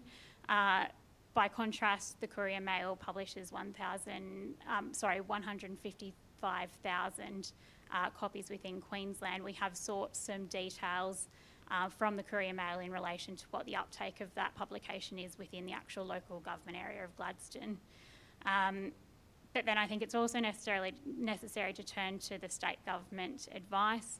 The department, the Queensland Treasury and SARA have advised specifically that Gladstone News as a fortnightly magazine publication doesn't classify as a newspaper for the purposes of the local That's a load of rubbish. Sorry, not you. That's the department are kidding themselves. How can they suggest that it's not a publication based on what you just read out from 1981, where I know two of my councillors weren't born yet, 1981, well, they gave a clear definition of what a newspaper was, and it said not more than 31 days. The Gladstone News publishes every 14. So what was their reasoning as to why it doesn't meet the criteria of a newspaper? It provides news. We have attempted to seek, through the Manager of Governance, some further explanation for that advice, but that is the advice that has been given to us at the present stage. Similarly, I think we've tried to seek further advice from the Department of Local Government, and that advice is also to be provided, but at a preliminary stage they say that options for advertising now include a council newsletter and the Courier Mail. That's incredible, because last Saturday I went to a local distributor to get the Saturday Courier Mail on the Sunday, and they told me that you can't buy the Saturday Courier Mail on a Sunday, you have to buy the Sunday paper. So it's just ridiculous we've got with this media and print and newspapers at this stage. How dare they say I can't buy a Saturday Courier on a Sunday because it's Sunday? If you come to my shop, you'll get one. Okay, thank you. Sorry, before I go to Councillor Goodluck, based on what you've read, forgetting of the department's advice, because I'm taking that with a grain of salt at this point in time, I would rather hear from you or Bernadette, or based on what the Act and the legislation says, do you believe that Gladstone News meets the criteria of a newspaper? I believe that it meets the definition of a newspaper, but my concern is in relation to whether it circulates generally within the local government area. And given the 8,000 copies per fortnight figure that I quoted earlier, I am concerned that it may not circulate broadly enough within the local government area to satisfy that requirement. Mayor Matt, can I just go back to my foreshadowed motion? I'm sorry, but and you indicated that LGAQ motion or a yeah, council motion? Yeah. Well, you indicated that the LGAQ have got it listed for discussion and/or debate. I think the time's arriving where we should be starting to question the aspect of it being advertised in a newspaper circulated within the local government area, when more and more we're now going into technology with our own Facebook, our own website. People want to be proactive, and I've got no doubt many people in our communities want to be proactive, including our seniors as well. But maybe the time's arriving where we find a new way of being able to do this to ensure compliance, and that's what I think has to be the part of the debate at the state conference. And it will be. Councillor, good luck to you. And Thank you, Mr Mayor. I think I just heard that the council newsletter can be utilised as a publication. I think we currently circulate our newsletter bi-monthly. Could we do a cost comparison if we were to go to monthly distribution of the council newsletter, which would be within the 31 days time period under the legislation, what that cost would cost ratepayers, which we also get the added benefit of being able to provide constituents throughout the region with information and news relating to council activities over that time. A cost comparison between doing that and what it would then cost to publicise these statutory advertisements in the Courier Mail. I actually have no idea how much money we're talking about as far as advertising the Courier Mail and whether it's significant or not. But if obviously the Mayor's got concerns there, so it's possibly a large figure. $1,400 for one ad. So how many ads would we publish on an average month? I can't tell you how many ads we publish on a month, but I certainly can bring that back as a report. We publish our Connect newsletter on a quarterly basis, but if council chooses to do so, I can bring an information paper around what a monthly version could look like. It will be more than we currently have budgeted for. However, I can do that comparison for you. If we take into consideration the savings that we would then have by not having to advertise in the Courier Mail at $1,400 a pop, and then just compare that with our own newsletter, and we can make a decision then maybe if the Mayor's happy with that. Sounds good. Mr Mayor, sorry, through you, every term we make a decision whether we increase this publication or decrease this publication. And I think most of the councillors were here last time we made a decision, and I think it was a sound decision, so I'm not sure whether we should go back and even have a look at that. It's not I about... think we're better off going through and enhancing Gladstone News and increasing its coverage of the region and supporting them. I think that's where we should put it. Perhaps as part of... I'm certainly happy to have that discussion with the Gladstone News, perhaps whether or not they can get to a point where they actually will, in their distribution, where they will cover our basis, our regulatory requirements under the Act. As far as our newsletter is concerned, it's irrespective of whether you think we should have more or less. It purely comes down to a commercial decision on what costs the least amount of money, and I don't think that's silly to look at all. Thank you. Councillor Trevor, a question? Oh, and we've lost. I agree with our legal advisor's opinion in relation to the matter. I'm concerned that, as they are, that the Gladstone News publication is not generally available through the region, and therefore would disqualify any ability of us to use Gladstone News unless that publication became more widely available in our community.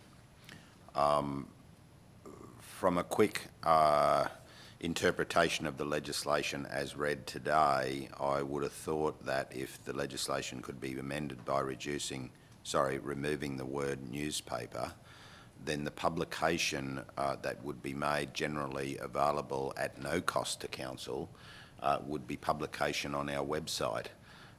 And whilst I don't want to disqualify or disadvantage any local supplier of newspaper activities, if we're talking about saving money now and into the future, perhaps the LGAQ policy executive could consider as part of the motion that the council's websites be allowed as opposed to any publication in any newspaper. So if the definition of newspaper could be removed or amended to include a publication that would involve on council's website, then it would cost us nothing. That's what Bundaberg's doing. Can Tanya or legal team tell me how Bundaberg can use our, what's it called, Bundaberg Now? Yes, so I believe that Bundaberg Regional Council has decided to advertise their tender notices and other statutory notices through their online website. That has been, I can't speak for what advice they've received. We can only give you our advice based on the research that we've done. Anecdotally, I understand that they believe they have sufficient visitorship to their website to satisfy the requirement in terms of distribution. Our concerns aren't with distribution, of course, it's with the definition of a newspaper which, to the best of our knowledge, does not include an online format. The other thing I just wanted to bring to Council's attention is that regularity is obviously an important thing for us in terms of operationally being able to get out notices when we can. There's also other advertisements outside of the statutory notices that we do tend to advertise in the Courier Mail. It may be recruitment, it may be for a significant event, and things like that. So that's part of the reason behind this sole source. It's not just about statutory notices, it's about making sure that when we need to advertise in that publication, we don't have to bring it back to council to get permission because we've exceeded our thresholds. John has some information there regarding what we have traditionally spent on advertising. Councillor O'Grady after that. Yeah, so year to date for the current year, we've spent 16,000 with the Gladstone News and 5,000 with the Courier Mail. For the 1920 financial year, 67,000 with the Observer, and these are all approximate, Mr Mayor, 57,000 with the Gladstone News and 8,000 with the Courier Mail. For the 18-19 financial year, 82,000 for the Observer, 48,000 for Gladstone News and 3,000 for the Courier Mail.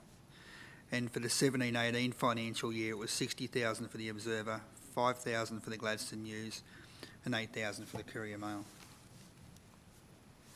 Thank you. So with no Gladstone Observer, if we spent $67,000 with the Observer last year, you can guarantee that that $67,000 would have mostly been probably, or not mostly, would have a reasonable amount would have been statutory required advertisements in their classifieds, which is the most expensive advertisement you can buy in any publication. They used to call it the Rivers of Gold.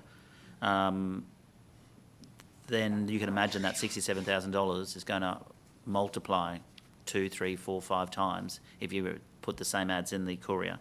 I would like to suggest that we accept the officer's recommendation with an amendment that Gladstone says for publisher of a publication that circulates through the Gladstone region focused on the Gladstone region Gladstone News, they're included in the officer's recommendation, that we ask them to increase their circulation across the region. We suggest, sorry Councillor O'Grady, I'll come to you. I'm not putting a motion yet, I'm just going to suggest, foreshadow one, that we ask them to increase their circulation so they are circulating across the region, so they might have to have a stand in Low-Mead and one in the Boyne Valley or wherever it is, but I don't know if you can pick the Courier up in the Boyne Valley, but I could be wrong.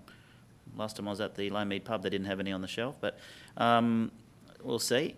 And the other would be that we only use the Courier Mail for those that are generally required to be advertised around within the state or in a state publication. But over to you, Councillor O'Grady. Since the papers stopped being printed, there's other new papers as well being printed. I don't know, the CQ News, and I think there's some other private ones as well.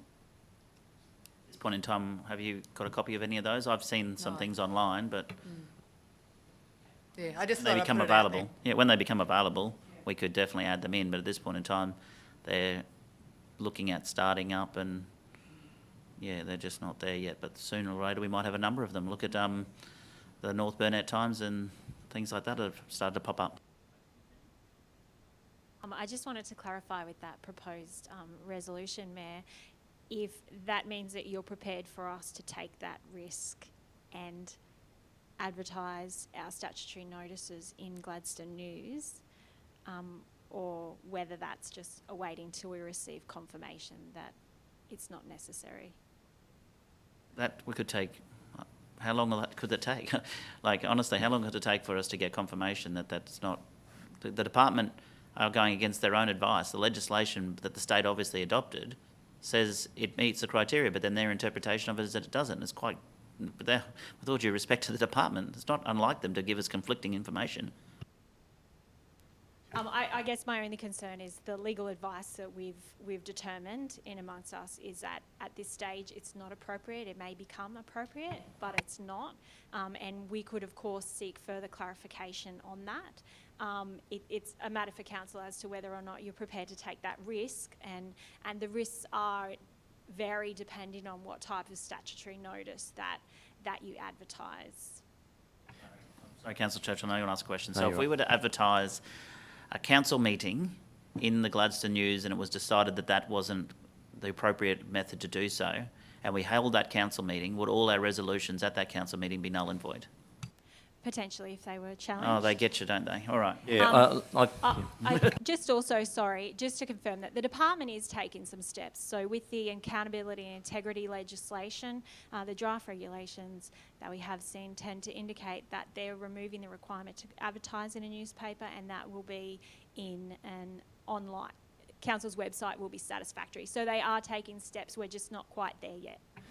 Can I go back to my foreshadowed motion, Mayor Matt? Your foreshadowed motion was an LGAQ one. If you want to was foreshadow effectively a to put it to the state conference, and I think we need to wait for the state conference. Councillor Goodluck was appropriately right earlier when he said just withdraw that one from the News Limited as such in the interim until we find out what the outcome is from the state LGAQ conference. Might be In the another meantime, year we after have to that. comply with what we have to comply with. State have got an election coming up. That's going to be their focus. How much we spend in advertisements in the Courier Mail is not going to be the least of their worries. I hope they act on this a little It may not be the least of their worries, but our ratepayers are the ones that are forking out the $120,000 per annum. Yeah, all right. My foreshadowed motion's no good because I suggest we should use the Gladstone News, but you're telling me it's not going to meet the criteria. Councillor Goodluck? I'm happy to move the officer's recommendation until we get further advice. Thank you, Councillor Goodluck. Seconded, Councillor Hanson. We'll put the motion all in favour. Those against? On my own. Thank you. Officers, I understand it was a very good report and sorry for all the questions. Just, it's going to send us broke. Thank you, John. We'll move to the next item on the agenda, which is councillor reports. Is there any councillor reports? I don't believe so. There's no notice of motion, which is G.7. We do have an urgent business item and we do have confidential items, and the urgent business item is also confidential. Can I throw to the General Manager of Operations to highlight the reason for the confidentiality?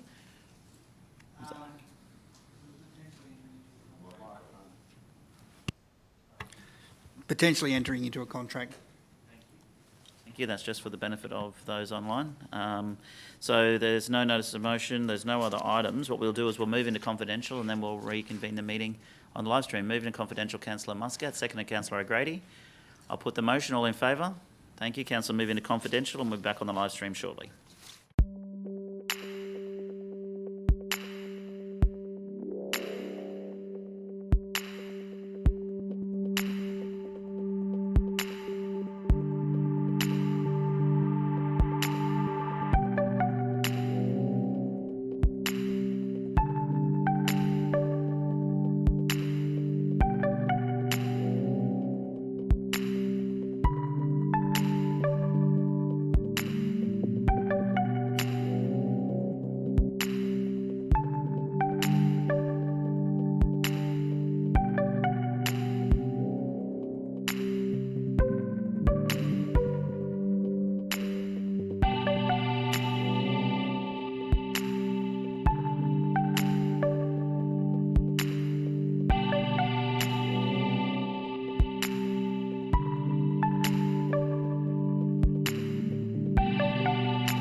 Good afternoon. So we're back with the general meeting. Mayor Matt's had to leave as he's got an Australian Local Government Association board meeting and he represents Queensland on that board. So we're moving on to the confidential items. We've got item number G/8.1. And can we get a... Oh, sorry. First of all, we've got the urgent business item. If I just have to find that quickly.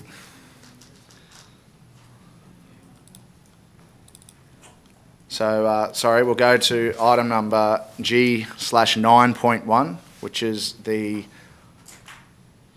Boyne Island pond relining contract variation. Can I get a mover for a motion?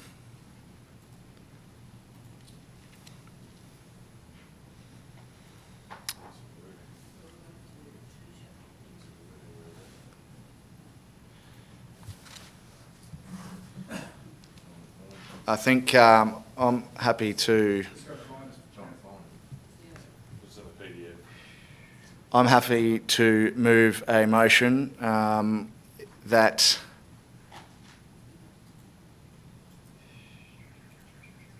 Council goes out to tender for the Boyne Island Wastewater Treatment Plant emergency pond relining. Is that sufficient? Or delegate to the CEO to...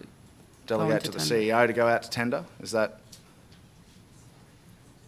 Sorry, we're just going to finalise some wording around this matter.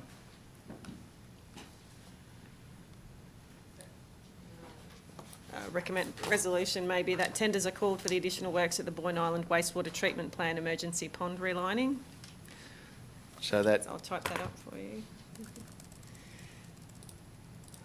I'm happy to move that. Whilst the wording's going up, can I get a second? Seconded Councillor Branthwaite.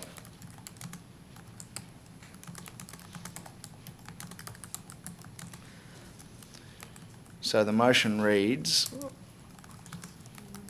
that tenders are called for the additional works at the Boyne Island Wastewater Treatment Plant emergency pond relining.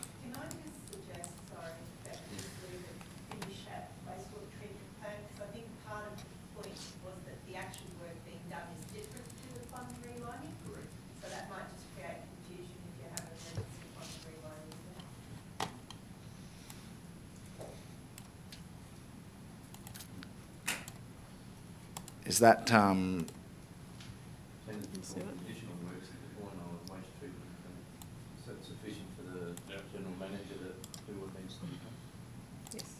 that's sufficient? Righto. So we've got the wording that tenders are called for the additional works at the Boyne Island Wastewater Treatment Plant. Moved by Councillor Goodluck, seconded by Councillor Branthwaite. All those in favour? That's carried. Now, sorry, we'll move back to item G/8.1, Criaris Recyclable Processing. Can I get a mover for...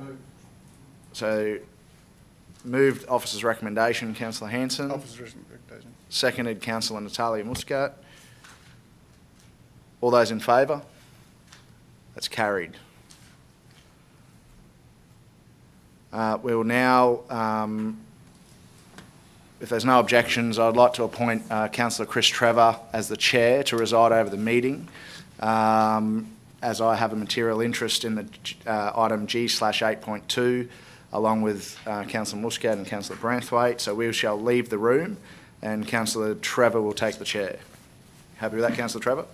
Happy with that. A chair. Is everybody else happy with it? Yes. Do we need to move a resolution for that, Tanya, or is just appointed? Yep, sorry. Thank you. Detect any opposition you can.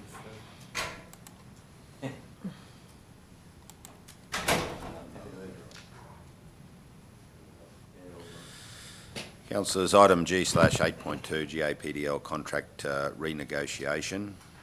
We have an officer's recommendation before us. Does someone want to move? Happy to move the recommendation.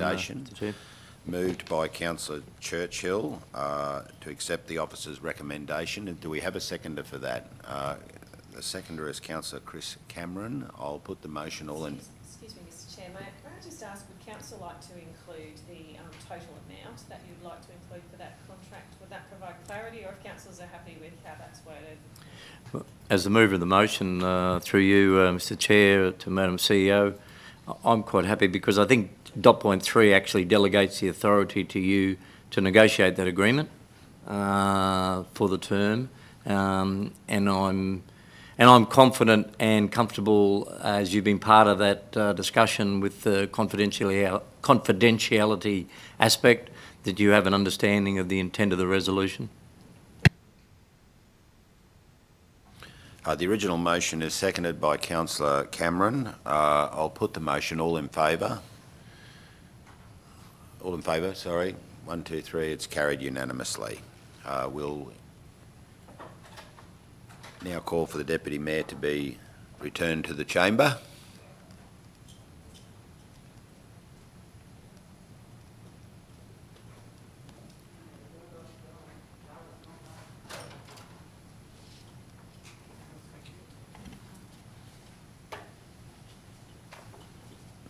Thanks, Deputy Mayor. Thank you, Councillor Trevor. So we move on to item number G/8.3, Russell Bickford Consulting, Specialised Supplier. Can I get a mover for a motion, please? Moving the officer's recommendation, Councillor Hanson? Yep. Moved Councillor Hanson, seconded Councillor O'Grady. All those in favour? That's carried. Moving on to item G/8.4, Boyne-Glade Legal Briefing. Can we get a mover for a motion, please?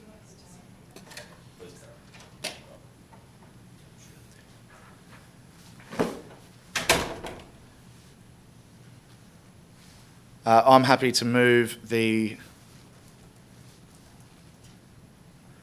Hold on. The officer's recommendation. Can I get a seconder? Seconded Councillor Muscat. All those in favour? Sorry, all those in favour? Those against? That's carried. And I believe that is the end of our meeting. So, just going to find my agenda again. There's no other items on the agenda, CEO? No, that's it. So we'll declare the meeting closed at 3:06. Thank you very much.